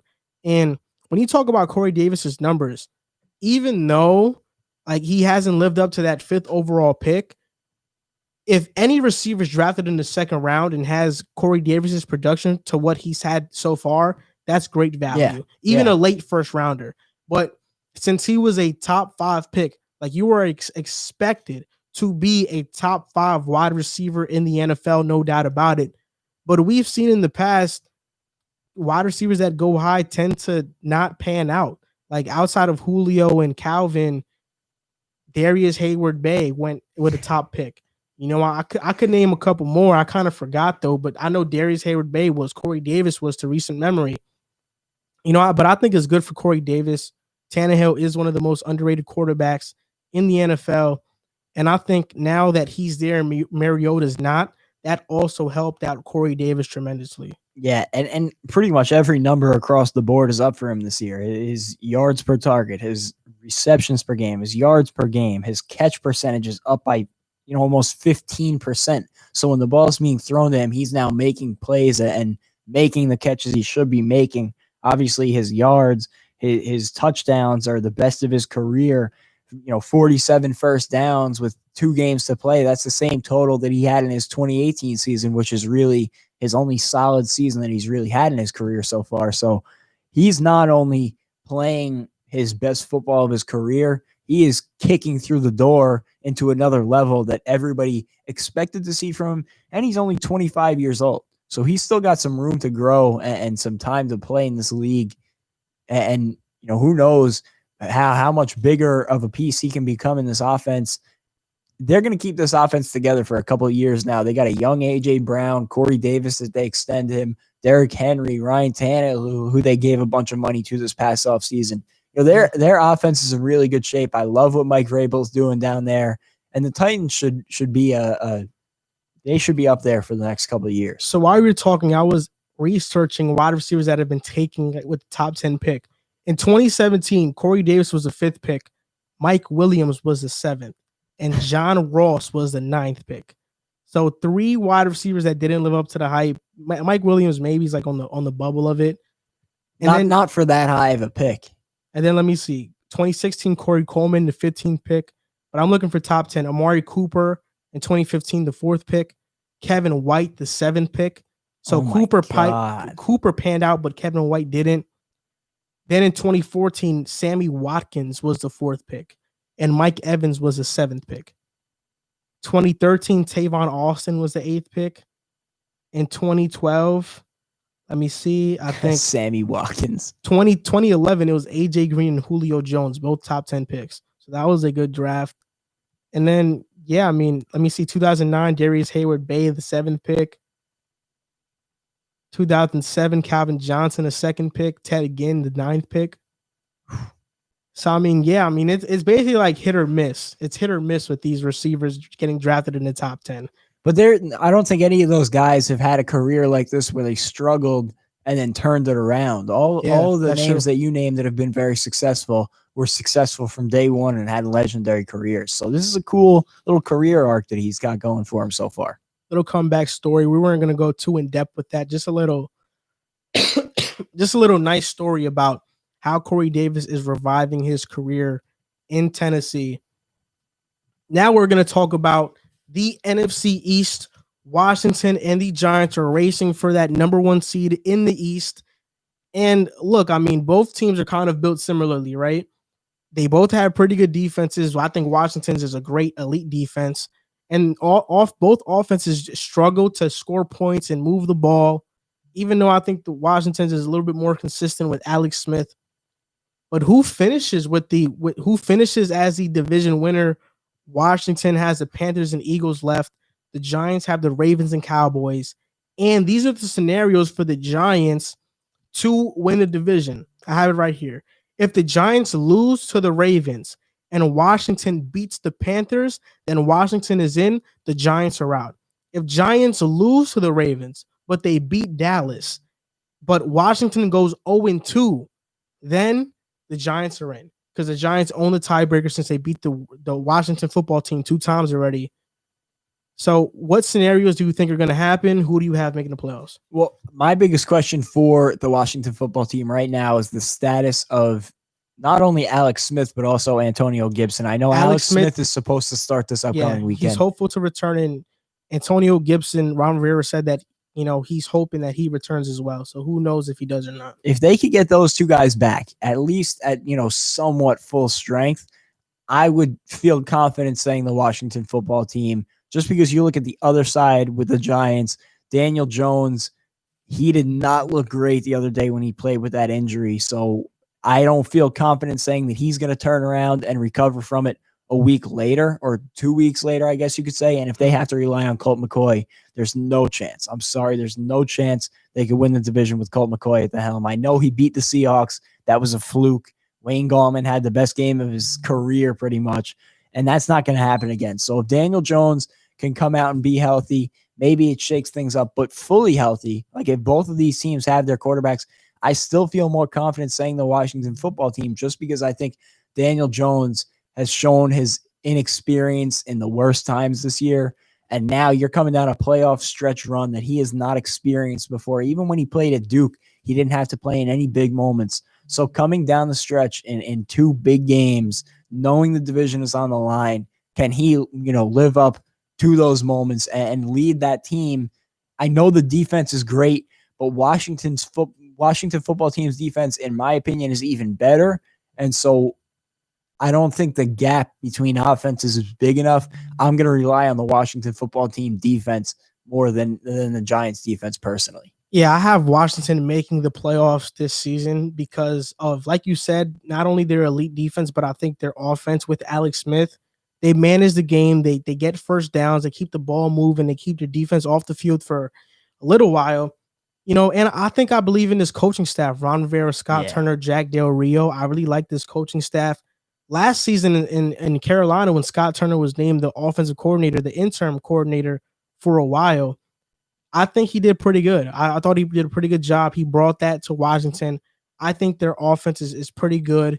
He puts Dwayne Haskins in position to succeed, which is not easy because Dwayne Haskins, he's very prone to make mistakes. I mean, against Seattle this past game, one interception was tipped up and he got intercepted. I won't say that wasn't his. I won't say that was his fault. But then he threw another one that was like into double coverage, and it was a really bad interception. I think it was to Reed. So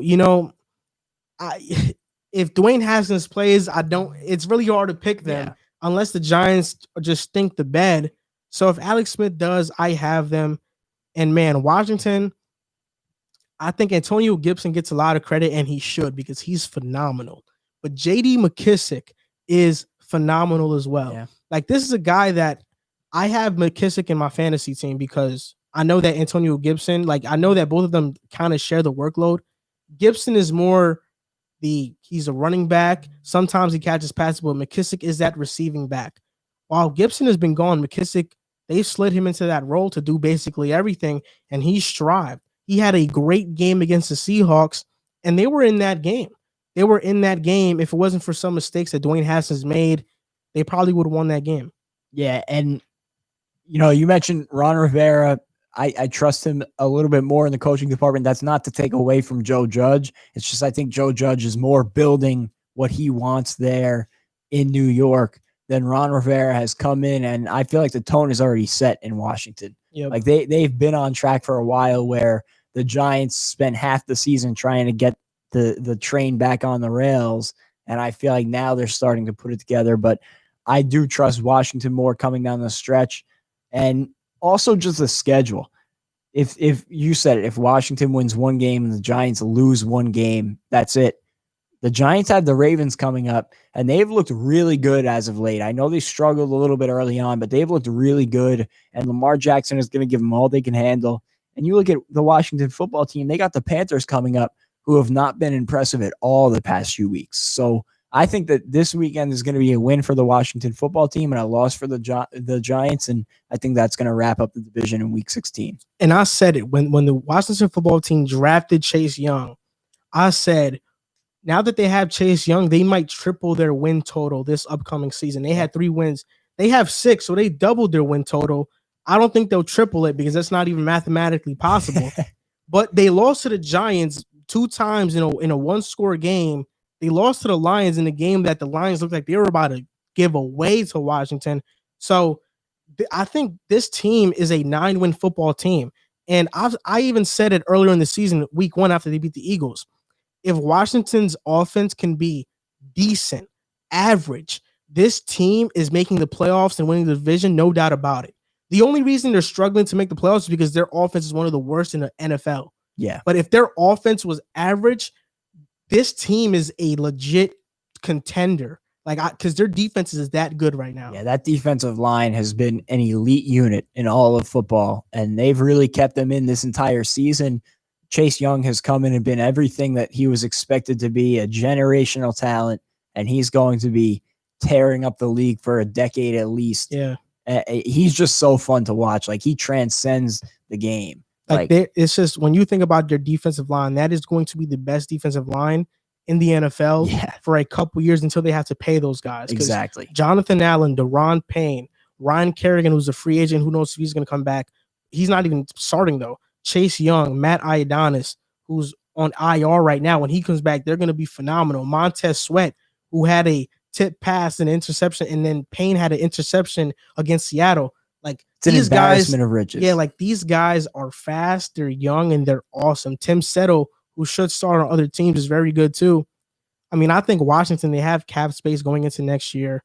So, I mean, just get that offense rolling, and that team is legit. I'm very excited to see what they do at quarterback, because if they bring in a legit quarterback, you have Terry McLaurin at receiver. They could maybe use one more receiver.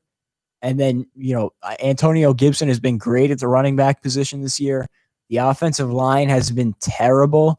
Like, they could really be a competitor next year. And not only the division, but I think they could go out and win a playoff game next year, depending on the moves that they make this offseason. But for this season, I'm going to say confidently the Washington football team will be the playoff team, which is great, because I love the fact that the Washington football team name is going to go down in NFL history. I agree with that. And now we're going to go on to another team that is already basically clinched the playoffs. The New Orleans Saints. They lost to the Kansas City Chiefs 32-29. It was a close game, and one can say that they could have won the game if this linebacker, I forgot his name, I think Alex Anzamore, something like that, if he recovered the fumble, but it went out of the end zone and it became a safety. So this game was closer than this. I mean, it was very close. Drew Brees struggled in the first quarter. And I mean, when in the first half, when your offense in the first half isn't going and the Chiefs are pretty much rolling and your defense only gives up 14 points, I think that's something to be proud of. Yeah. Like, their defense played phenomenal. I feel like Trey Hendrickson was on every play pressuring of Patrick Mahomes. There was a play where they sandwiched Patrick Mahomes and it looked like he got hurt.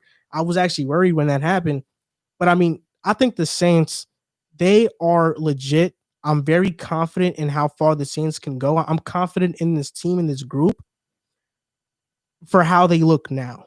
My problem with the Saints, and it will always be my problem until they prove me wrong, is that I always put in a lot of stock into them. Last season, I said I think they're a Super Bowl sleeper. 2 years ago, I thought they should be one of the favorites to make the Super Bowl. I've been saying the Saints should be making Super Bowl for like 3 to 4 years now. But something always happens. Yeah. Whether it's the Minnesota Miracle, the botched play call, the botched interference call against the Rams, them losing to the Vikings last year in an upset. Something always happens, which is why this year I'm more hesitant to be really all in on the Saints than I usually would have. Yeah. I think you look at this game against the Chiefs on Sunday night, as much as they did lose the game, they impressed me. because Drew Brees came out, had the worst start to a game in his NFL career. I think it was 0 for 6. He had never started 0 for 6 in his NFL career. But then when he settled in, you saw Drew Brees just brings a totally different dynamic to the table for the Saints offense. They are a totally different team than they are with Taysom Hill out there, because as much as Taysom Hill has been good, I guess, in his few starts, he was better than I thought he would be. The offense just is not nearly as good with him. Alvin Kamara doesn't play nearly as good with him because teams are stacking the box. And Drew Brees really just brings a totally different dynamic. Losing Michael Thomas is definitely going to hurt them. I don't know. He's going to come back in the playoffs? Yeah. So that will be good to get him back for the playoffs, hopefully healthy, which is, I guess, the reason they benched him. They know they have their spot pretty much locked up. Get him healthy and for they the don't playoffs. win without Thomas. Exactly. He brings, again, like I said with Brees, a totally different dynamic to that offense. So getting those two guys back and healthy, I think, was very important for this team. And like you said, the fact that they competed with a Chiefs team who they were firing on all cylinders, and early on, the Saints defense looked really good against the Chiefs. And of course, they did what the Chiefs do, and they put points up on the board. You're never going to stop them from doing that.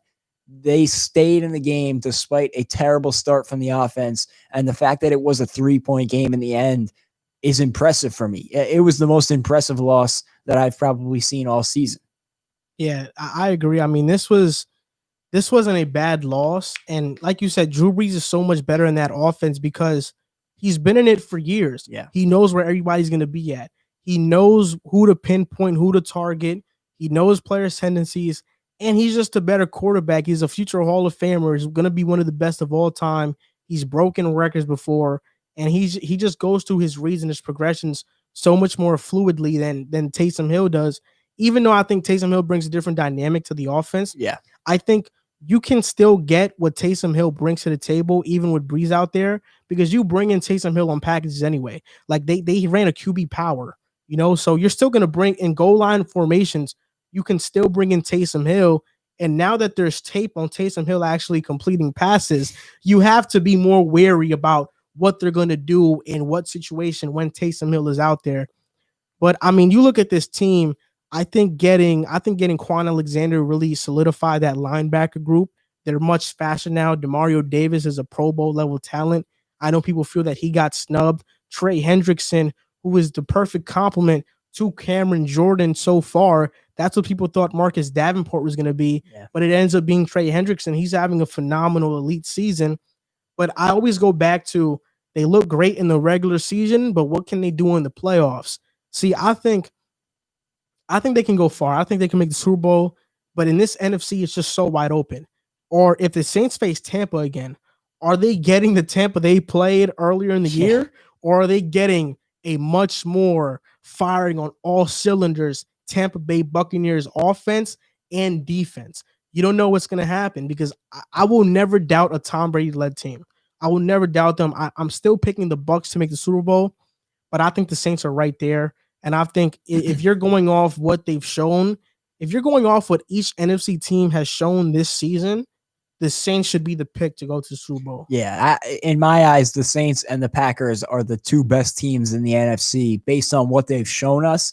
And then from there, all of the rest of the NFC playoff teams are really competitive, but you just don't know, like you said, what team is going to show up. Are the Bucs, how they went and beat the Packers? Is that the team that's going to show up? The team that beat the Saints, is that the team that's going to show up? Yeah. Or is it going to be the team that's lost them 5 games and been totally flat? You just don't know.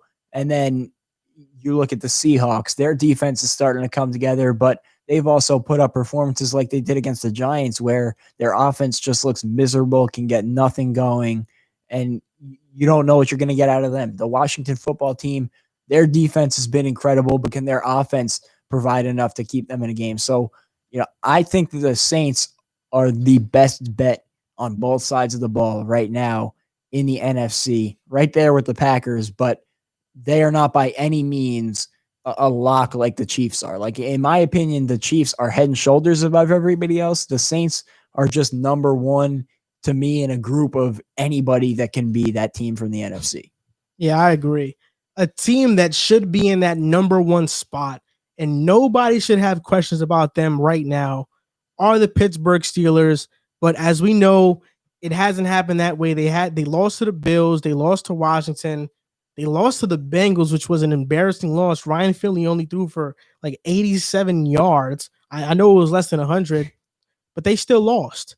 And people want to blame Big Ben, his reads, his quarterback play. He's old, he's washed.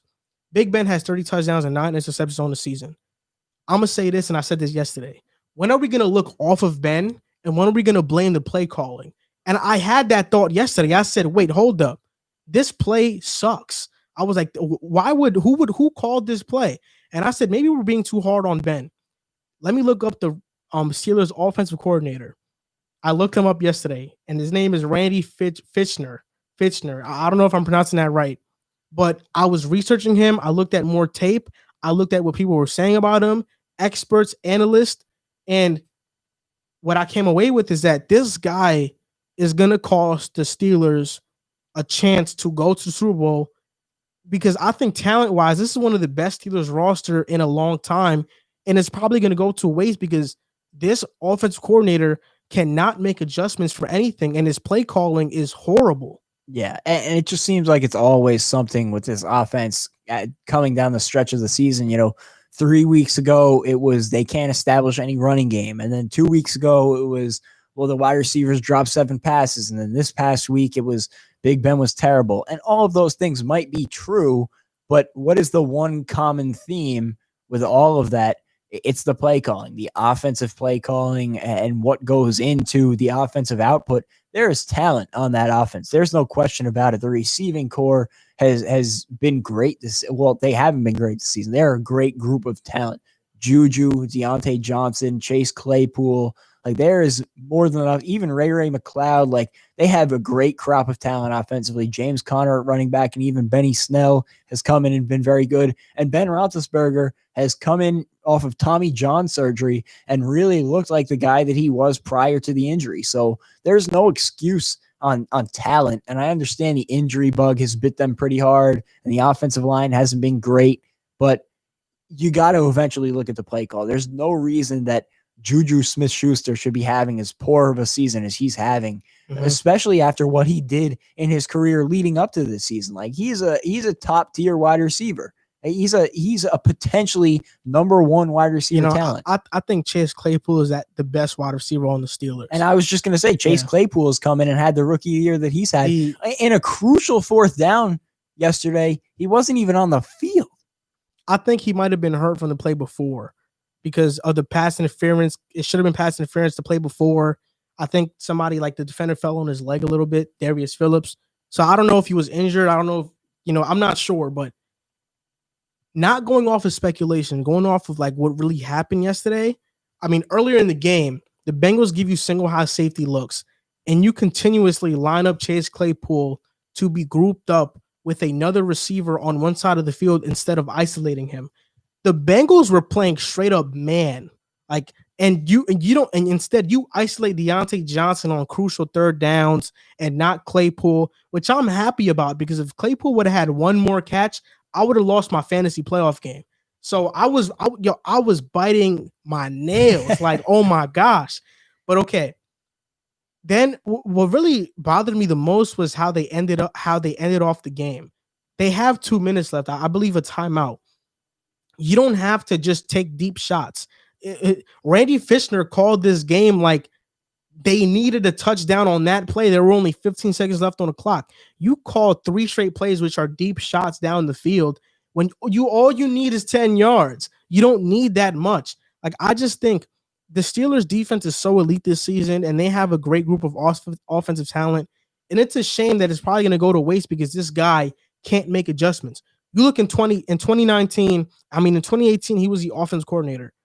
They were 4th in yards and 6th in points that year. 2019, last year, they were 30th in yards, 27th in points. This year, they're 25th in yards and 13th in points, only because the defense puts them in such great position to score those points. But I mean, the past 2 years, this guy has been awful. Outside of 2018, he's been awful. And I just think something needs to be done. I mean, you cannot go into the playoffs with this guy still being your offensive coordinator, or else you're going to lose. You're not going to go as far as you want to. I think if the time is to fire somebody, it's now.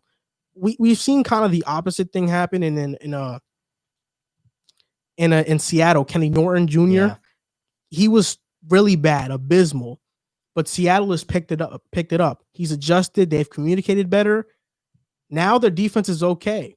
But Steelers, you have the opposite effect. They look great, and now everything is falling apart.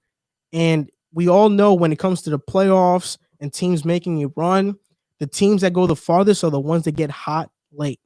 And if you're a team that starts hot early, but you slow down and cool down late, you're probably not going to go that far unless something drastic happens. This is a time for the Steelers to make something drastic, to make a drastic move, so this team has a chance. Yeah, and I said it before, there's teams that go undefeated to a certain point in the season, take their first loss or, maybe even 2 losses, and there's signs that you say, okay, we need to fix this before we get to the playoffs. The Steelers right now are well beyond that. They have ran through the stop sign. They've ran through the red light. These are like serious glaring red flags that will cost you playoff football games, and they have 2 weeks to figure it out. And like you said, if there's any time to fire somebody, it's right now, because this is not a 1 week thing. It's not a 3 week thing. It's been an all season discussion, and now it's coming to a head at the worst possible time. You have the talent on that offense to be at least good enough to complement an elite defense, but they have not been able to do that against, I could have seen it coming against the Washington football team. They have a really good defense. They can get somebody on any given week. We've seen how good they can be.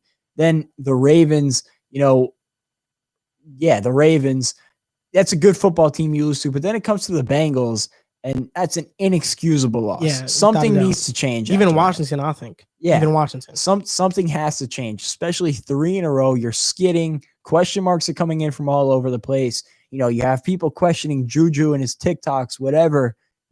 Something has to change. And I don't know what it is. Maybe it's not even firing him. Maybe it's just retooling that offense, having somebody else call the offensive plays, but something has to change because they cannot run this team the way they've been playing out into the playoffs and win playoff games. I mean, he's been with the Steelers since 2007. He's only been the OC for 3 seasons. Before that, he was a quarterback's coach for a plethora of years. So, I mean, this guy has been in the Steelers organization for a while, so I doubt they do fire him. So maybe the best scenario is having somebody else call plays, or maybe he adjusts and gets it together. But one thing certain is that something has to change, or else the Steelers are not going to be where they want to be when it's all said and done. Yeah, they're in trouble. And I do not feel good at all about them going into the playoffs. This was a last-minute topic that we added in, the Pro Bowl. Who got snubbed from the Pro Bowl? So as we all know, the official Pro Bowl rosters came out. And before we talk about who got snubbed from the Pro Bowl, we're going to list who made it. So in the AFC, it was Patrick Mahomes, Josh Allen, Deshaun Watson, Derrick Henry, Nick Chubb, Josh Jacobs, Tyreek Hill, Stephon Diggs, Keenan Allen, A.J. Brown, Travis Kelce, Darren Waller, Patrick Richard, Laramie Tunsil, Eric Fisher, Orlando Brown, Quentin Nelson, Joel Bitonio, David DeCastro, Marquise Pouncey, Ryan Kelly, Myles Garrett, Joey Bosa, Frank Clark, Chris Jones, Cameron Hayward, Calais Campbell, TJ Watt, Bradley Chubb, Matt Hudon, Darius Leonard, Tremaine Edmonds, Xavier Howard, Trey White, Marlon Humphrey, Stephon Gilmore, Minkah Fitzpatrick, Justin Simmons, Tyrann Mathieu, Jake Bailey, Justin Tucker, Andre Roberts, and Matthew Slater. That was for the AFC.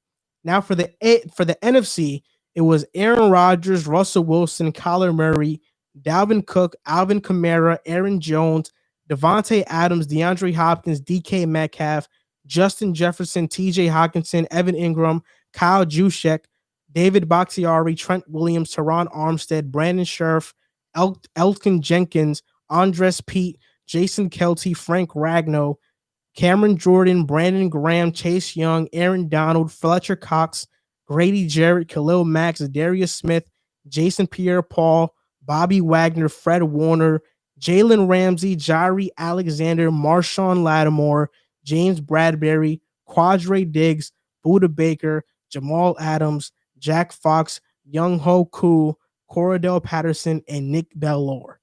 course, a long list, like a lot of roster, a lot of people.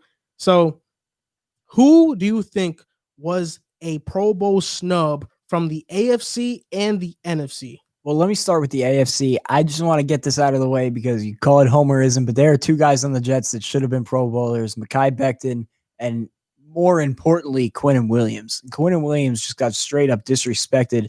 I mean, the numbers that he has put up this season, he is far and away a Pro Bowler. I understand both of those guys have dealt with injuries, but if you put them on any team that's not the Jets, they easily make the Pro Bowl roster. But in the NFC, I think this guy was the biggest snub out of anybody in the entire league. Trey Hendrickson, it's the guy we were talking about before. He leads the NFL in sacks on one of the best teams in football, one of the best defenses in football, and the numbers are just crazy.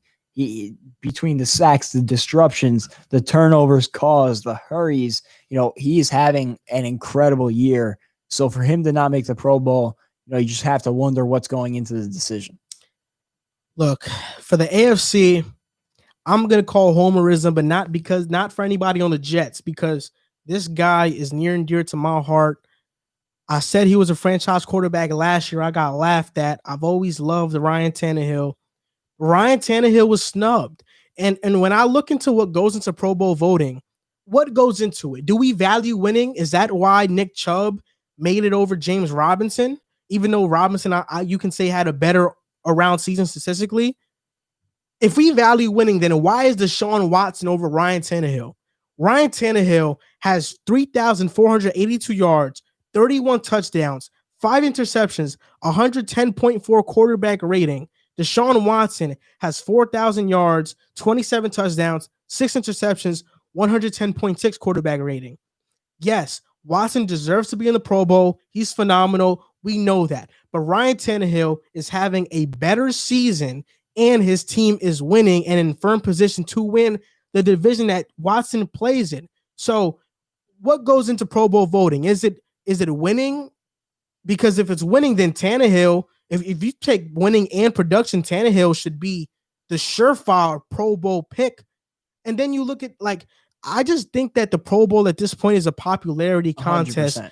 That's all it is, which is why I don't take some of these seriously.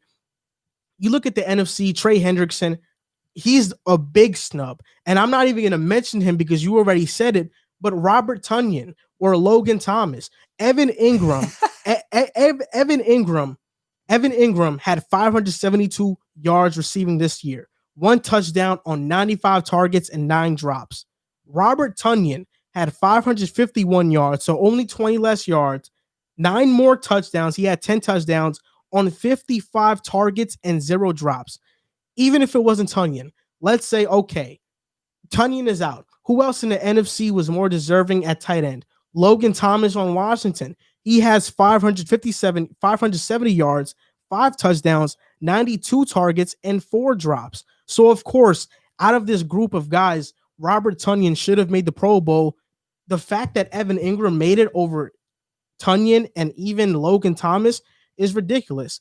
Evan Ingram is known as a guy who has dropped game-winning passes and game-sealing passes. He's known as a guy who drops a lot of footballs. He's not known as being this elite guy. He's known as having elite attributes that can one day turn into something, but at this point, he's not a Pro Bowl level player. Yeah, and the funniest thing about it is you mentioned it's a popularity contest. How about the guy I mentioned, Trey Hendrickson?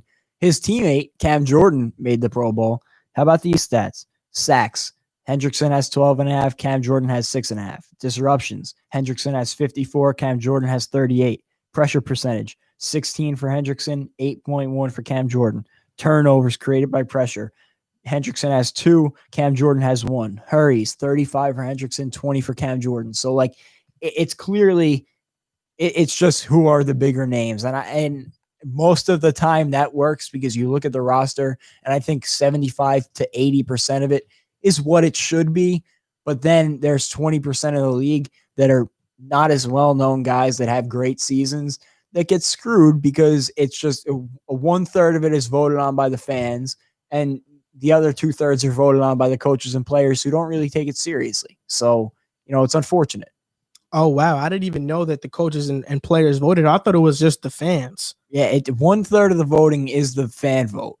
and that is where a lot of the popularity contest comes in. But then 2/3 of it is the players and coaches. But we've seen, I mean, I remember when we were talking about the NBA All-Star game last season where the players and coaches have to say, some of the votes for that were just ridiculous. These players and coaches don't really care at the end of the day about their vote, but the problem is they care about making it. I saw a video of Bradley Chubb speaking about making it, and he was, all teared up, crying, especially after what happened to him last season, missing the year and then coming back and earning his spot this year. This means a lot to these guys. And you're talking about Pro Bowl bonuses, like a lot goes into this. And I just feel like people don't take it seriously, and it leads to guys like we talked about missing these rosters. Yeah, I think the NBA All-Star voting is way better than the NFL's Pro Bowl voting. I'm just going to put that out there.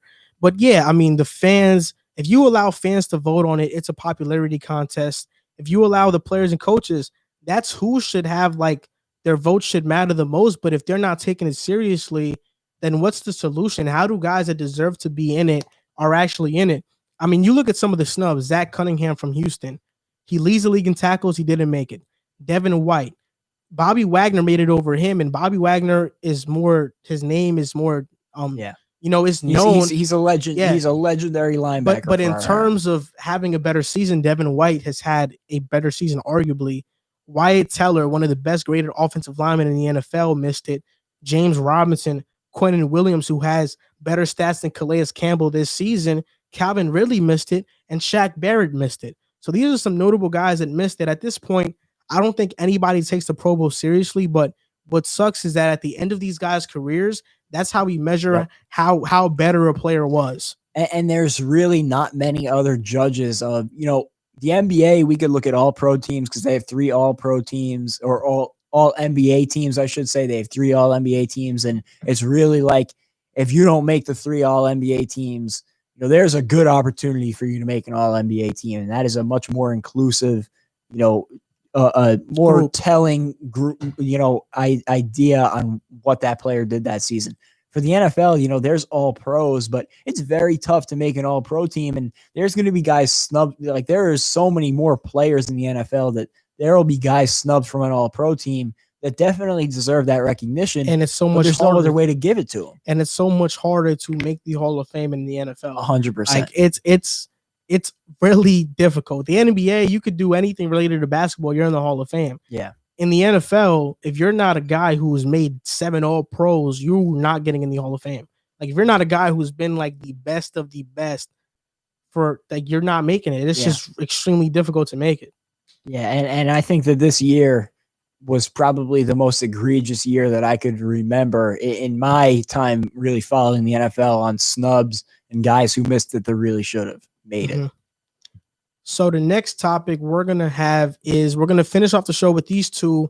NFL Pick'em Week 16, our daily Pick'ems. We're nearing closer to the end. I mean, Pick'em Week 16, then 17, then we have the wild card Pick'ems, divisional rounds, conference championships, and the Super Bowl, of course. So, okay, we're going to do Week 16. First game, Vikings versus Saints. It's on a Friday, on Christmas. Who wins this game? I'm going with the Saints. I feel like the Vikings have just been so inconsistent. Like, they can look really good, but then sometimes they just put up a total stinker performance. And against the Saints, you just can't have that. I think this will be a nice bounce back for the Saints. Drew Brees, hopefully another chance to gear up towards that playoff run. And Sean Payton is going to be foot on the gas pedal. So there's no room for the Vikings to have that inconsistency. Yeah, and I'm guessing that the NFL was hoping this game would have been more hype because of the playoff matchup last year, but it hasn't been the case because the Vikings haven't been very good. I got the Saints too. I think they're an elite team. The Vikings still struggle. Even though Dantzler is one of the highest rated cornerbacks and he's a rookie now, he's playing really well. I still don't think it's enough. I think the Saints win this game pretty easily. Next game, Buccaneers versus Lions. I got the Bucs. Yeah, same thing I said about the Saints gearing up for the playoff run. If there's any time for the Bucs to kick it into gear, look for it to be now. A chance to absolutely bully a team in the Lions who, although I think they've been a little better since the firing of Matt Patricia, they're still just not a good football team, not on the level that the Bucs are at. And expect Tom Brady to have this team have his ducks in a row this weekend and moving forward with the rest of the season. Yeah, I agree. Next game, 49ers versus the Cardinals. The Cardinals are making the playoff run. The 49ers, in recent weeks have looked really flat on offense. As brilliant as Kyle Shanahan is, it's looked really bad. And I think that, I mean, the Cowboys lit them up on offense. Their defense is getting torched. I think the Cardinals win this game and they clinch that playoff spot that they need to. Yeah, I agree. I think the fact that the 49ers have been eliminated, they're kind of throwing in the white flag on this season. And the way that the Cardinals came out and performed against the Eagles last weekend, I just think they're going to build off that. Kyler's going to have a great week, and the Cardinals win. Next game, Dolphins versus Raiders. Tua versus Mariota. Everybody in Hawaii is going to be tuning into this game. Look, I got the Raiders in this game. And I got the Raiders in this game because I think that Derek Carr gets cut after this season. But in order for that to happen, Mariota has to have these great performances that has John Gruden feeling comfortable enough to move off from Derek Carr. And I think this performance is going to be one of them. I think they're going to have a great game plan against the Dolphins. Mariota is going to play great. And I see the Raiders beating the Dolphins in this game. I don't have the confidence in the Raiders offense that you do. I think that Dolphins defense is going to bring too much pressure. And I don't think the Dolphins offense is going to have to do too much in this one. I do like Marcus Mariota, though, so I'm rooting for him to succeed, but I'm going Dolphins. Next game, Giants versus Ravens. I got the Ravens in this game. They need a win to hopefully get into the playoffs. And look, I think that they're going to dominate the Giants. The Giants have a great defense, but I think the Ravens are starting to figure it out right now. Yeah, how about how the Ravens have looked the last few weeks, coming off a win against the Steelers and then a blowout against the Jaguars, which was expected. They lost to the Steelers. I'm sorry, but it was a good loss to the Steelers, and then that huge win last week just threw me through a loop with that. But that good loss to the Steelers and then a blowout last week. They're really starting to put it together coming down the home stretch here. And like you said, needing a win. I don't see the Giants making the playoffs, and I think this is going to be the loss that keeps them out. The Ravens beat the Browns. That's what they beat. That's what I meant. So next game, Falcons versus Chiefs. I get this easy for me. I got the Kansas City Chiefs winning this one easily. Yeah, I'm going Chiefs too. And the Falcons have looked better too. And I give them credit because they've been solid, but the Chiefs are just they blew another lead to Tampa Bay. They should have won that game. Get a good coach in there. That's not that bad of a situation, honestly. Next game, the Panthers versus Washington. I got Washington in this one. I think they need this game to clinch that playoff spot. And the Panthers they've really toned it down offensively. They don't look as good. Their defense is one of the worst third down defenses historically. So I think Washington wins this game and then they clinch their spot to win the NFC East. Yeah, I'm also going with Washington in this one. The Panthers have just looked so flat the past few weeks, and I think that Washington is really starting to put it together. Alex Smith gets back healthy, and they know they need this one. And with a chance to clinch, I think this is going to be the weekend. Next game, the Browns versus Jets. The Jets cost themselves Trevor Lawrence, and I think they'll cost themselves this game as well. The Browns are going to win this game easily. Meaningless loss, honestly, because if the Jets don't end up getting Trevor Lawrence, then at least win games, at least go 3-13 and not 1-15. But whatever, I think the Browns win this game. The running game is going to be too good. Baker Mayfield has been an assassin in terms of his accuracy. He's pinpoint on mostly every throw. They're going to win this game easily. Yeah, for many of the same reasons I'm going with the Browns. Baker has been terrific, and that running attack is just so dynamic that I don't see the Jets defense stopping them. And, you look at the Rams this past weekend, who the Jets beat. I don't trust their offense nearly as much as I trust the Browns offense the way they've been playing. So I feel confident saying the Browns are going to win this weekend. Next game, Bears versus Jaguars. I got the Bears in this one. I know you want to say the Jags, but look, I got the Bears in this one. They're playing some really good football. Mitchell Trubisky's playing out of his mind right now. He's balling. And Jaguars, I just don't think they have the team to compete with their defense. Yeah, it's probably wishful thinking to say the Jaguars. I'm going to be rooting for them hard, and you never know. Gardner Minshew gets out there. I think they have a chance. I don't think it's going to be a blowout by any means, but you said it. Mitch Trubisky looks solid, and the Bears seem to be putting it together. They have a really nice defensive unit, so I'm going to say Bears, but I'm hoping Jaguars. Yeah, me too. Next game, Bengals versus Texans. This might be a tougher game to pick since the Bengals beat the Steelers, but I'm still going to say the Texans win this game because of Deshaun Watson. I think he's an elite quarterback in the NFL. I think that the Bengals, that game was kind of like a fluke game. I don't think Ryan Finley, he might play fantastic against the Texans because they're just that bad defensively. But I think Deshaun Watson gets this win for the Texans. Yeah, that Bengals win against the Steelers came pretty much because the Steelers couldn't move the ball down the field. And I don't think Deshaun Watson is going to have any problem doing that. He hasn't had a problem doing it all season long. And they've lost a couple of heartbreakers the last few weeks against very good teams. So I think that Deshaun Watson is going to come out, tear this Bengals defense apart. I'm going Texans.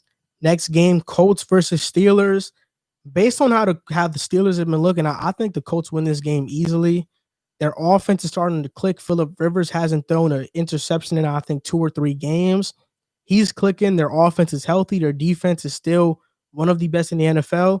I think they beat the Steelers. Yeah, same here. I'm also going with the Colts. I think they started the season off a little shaky, but they're really starting to find some consistency. I love the way they've looked the past few weeks. That defense is a solid unit, and they made big plays down the stretch last week. And I just trust Phillip Rivers and that Colts offense more than I do the Steelers the way they've looked. The next game, Broncos versus Chargers. I got the Chargers in this one. I think Justin Herbert has a very good performance. And like we said earlier, I think he cracks that over 30 touchdowns mark or 30 touchdowns flat this game. Yeah, I'm also going with the Chargers. Drew Lock has been so inconsistent, and as bad as that Chargers defense is, I just can't trust Drew Lock to duel it out with Justin Herbert, who's been so good.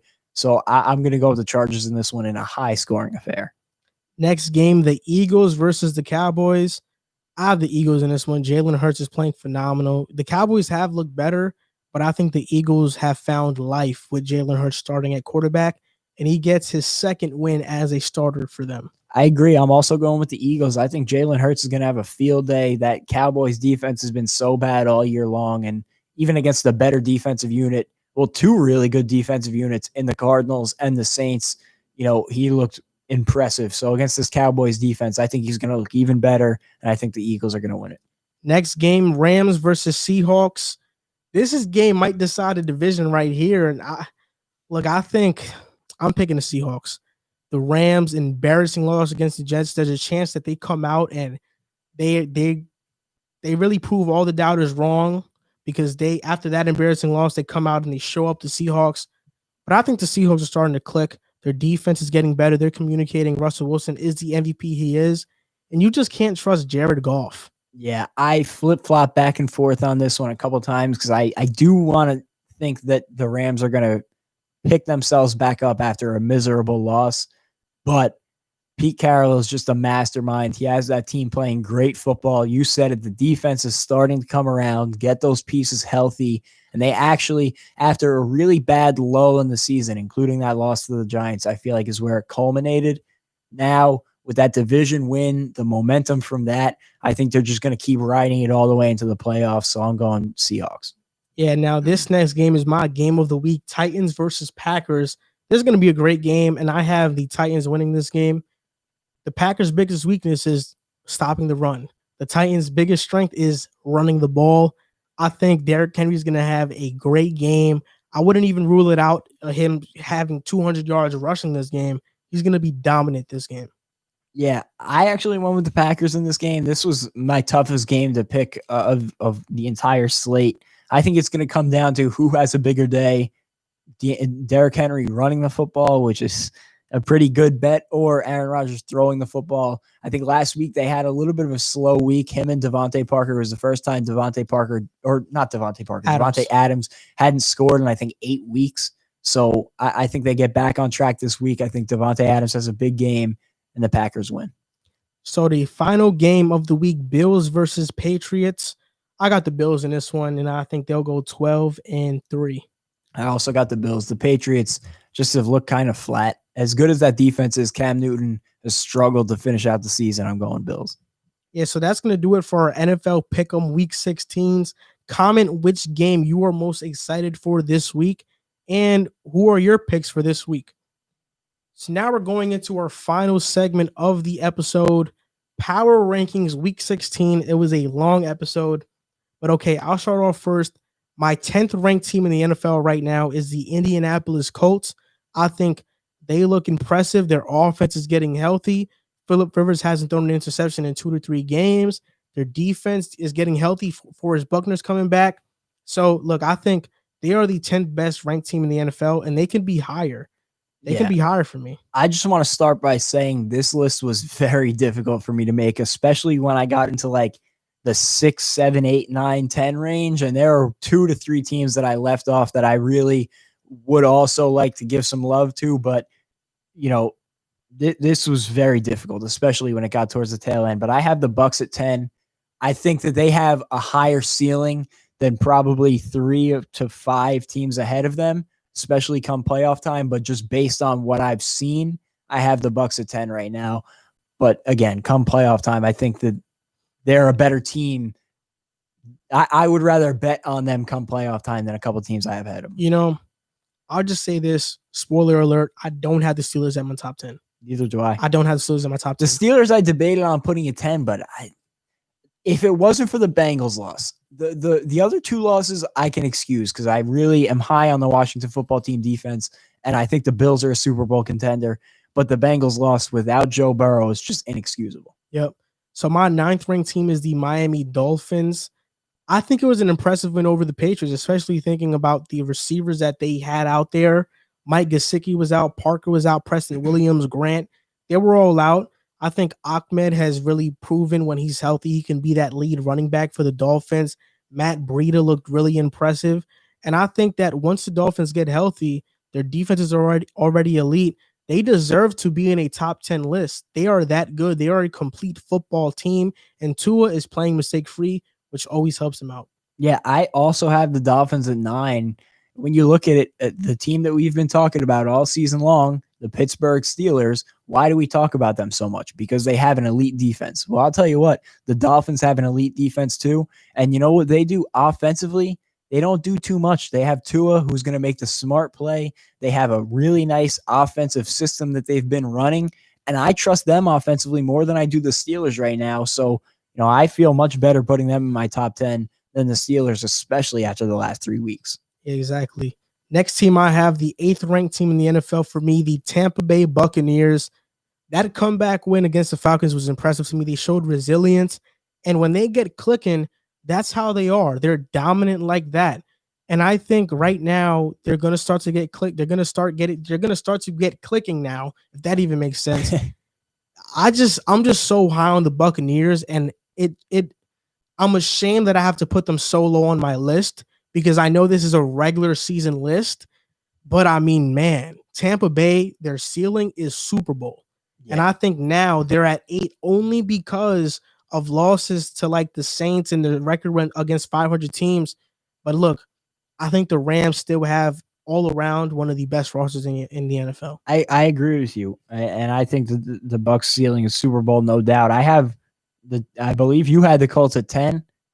I had the Colts at 8. So we have the Colts and Bucs flip-flopped. But I have the Colts at 8. I just think they've been firing on all cylinders the past few weeks. They're really starting to put it together. And although I don't feel great about that offensive unit, I really like the defense. And they've impressed me over the past couple of weeks, so I rewarded them at 8.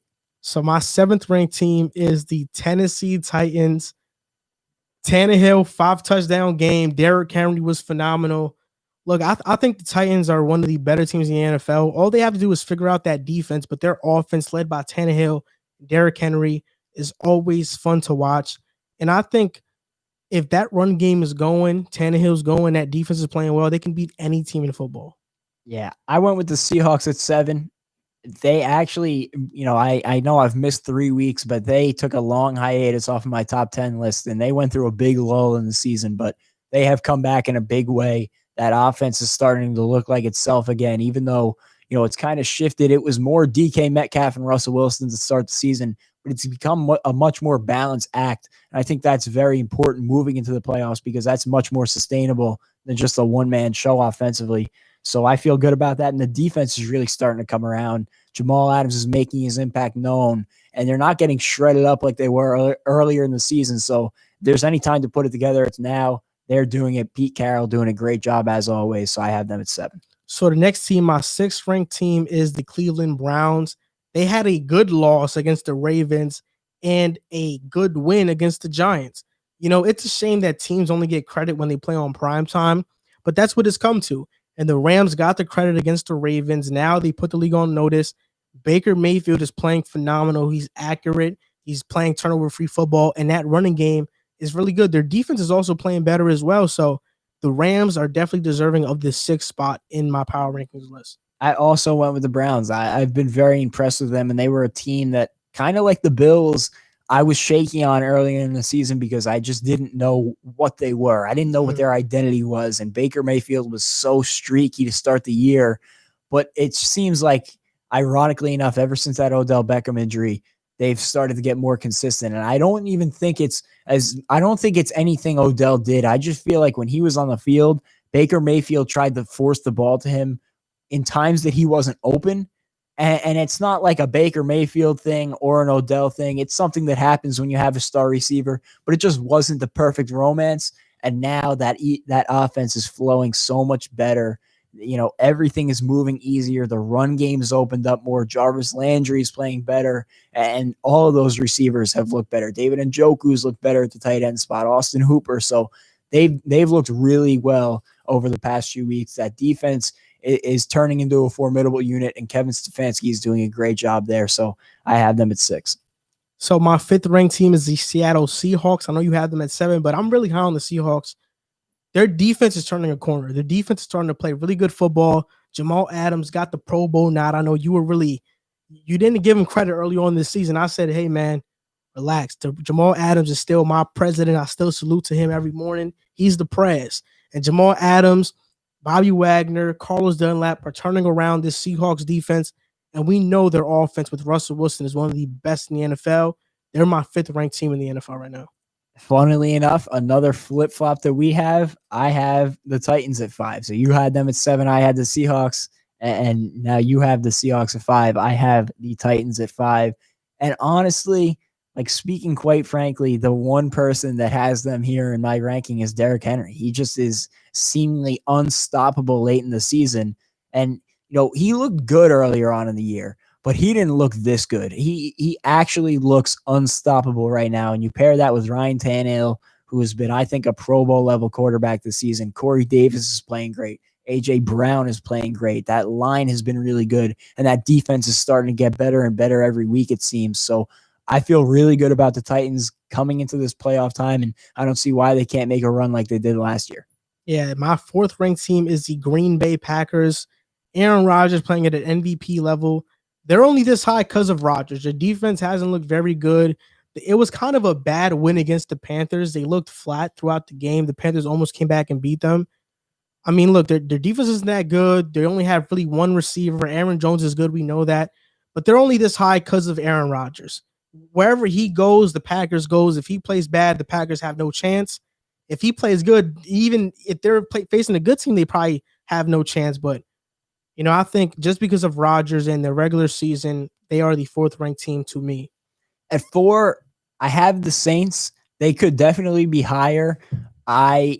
It's tough because if they had Drew Brees the past 3 weeks, they would not be this low. And I feel bad docking Drew Brees-led Saints for the past 3 weeks. But I want to see them get back on track with Drew Brees at quarterback. I think that, they are a Super Bowl contender for sure. But I have them at 4 just because I want to see them get that consistency back and get a little healthy first. Yes, so my 3rd ranked team is the New Orleans Saints, another flip-flop that we have. I think the Saints have an elite roster. They've been injured all year. Michael Thomas is even out, but their roster is still elite. And to the Chiefs, they lost, but they only lost by 3 points. I mean, it wasn't a bad loss. If Michael Thomas was there, you're wondering if they would have beat them. So I think the Saints have this number 3 spot. They could be higher, but I just want to give my number 2 team a lot of credit, which is why I have the Saints at 3. Yeah, and can you guess who I have at 3? The Green Bay Packers. And like you said, it's Aaron Rodgers. And when I look at the Packers, the reason I have them so high is because when we talk about the Chiefs, the biggest conversation is who can keep up with them offensively. I think the Packers are the closest team in the league offensively to keep up with them, at least from what they've shown us this season. Devontae Adams has been the best receiver in the league, and he's really becoming, beyond this season, like when I'm talking just wide receivers in general, he wasn't in my top 5 coming into the season. He was on the outside looking in. He's crept into top 3 conversation. So he's having an incredible year. Aaron Jones, we see what he's been able to do, and Aaron Rodgers is having the best season of his career. So I have them at 3, but that defense has got to be better. Yeah, my second-ranked team is the Buffalo Bills. First division title since 1995. Josh Allen playing at an MVP level. Their offense is great. Their defense is playing really better. They're solid. I think they deserve this number 2 ranking, especially for the expectations that they've exceeded this season. I mean, look, they dominated the Broncos. Josh Allen had a MVP performance against them, and they deserve this number 2 ranking. So I'm going to give them respect and credit that a lot of people won't really give them. I think the Bills are the second best team in football right now. I also have the Bills at 2, and you pretty much said it all. I think when you talk about this team, they are one of the most balanced teams in all of football. That defense has been, it hasn't been as good as it was last year, but it's been a very good unit, and that offense is so high powered. Like I said, one of the only teams in the AFC that can hang with the Chiefs, and that's why I feel confident about them come playoff time. Josh Allen's been an MVP candidate, everything he needed to be for this team to be in the race at this point in the season, and they deserve this number 2 spot. So my number 1 team, to nobody's surprise, is the Kansas City Chiefs. Look, they're Patrick Mahomes, a great defense, great offense, weapons all around. They've been my number 1 team for the past few weeks. There's no explanation for this. Everybody knows that they're the best. Yeah, I'm pretty sure every week that we've done power rankings, I've had the Chiefs at number 1. So if you want the explanation, you could go back to all of those videos, but I'll say it again. Until somebody proves to me otherwise, the Chiefs are head and shoulders above the rest of the league, because I don't even think they're playing their best right now on a consistent basis, and they are just blowing teams away. And even when they get in close games and they seem like they're in trouble, they never are. It's the craziest thing. You can get them down by 2 or 3 touchdowns, and they always seem to find a way back in it. Patrick Mahomes is the best player in the NFL right now. That offense is ridiculous.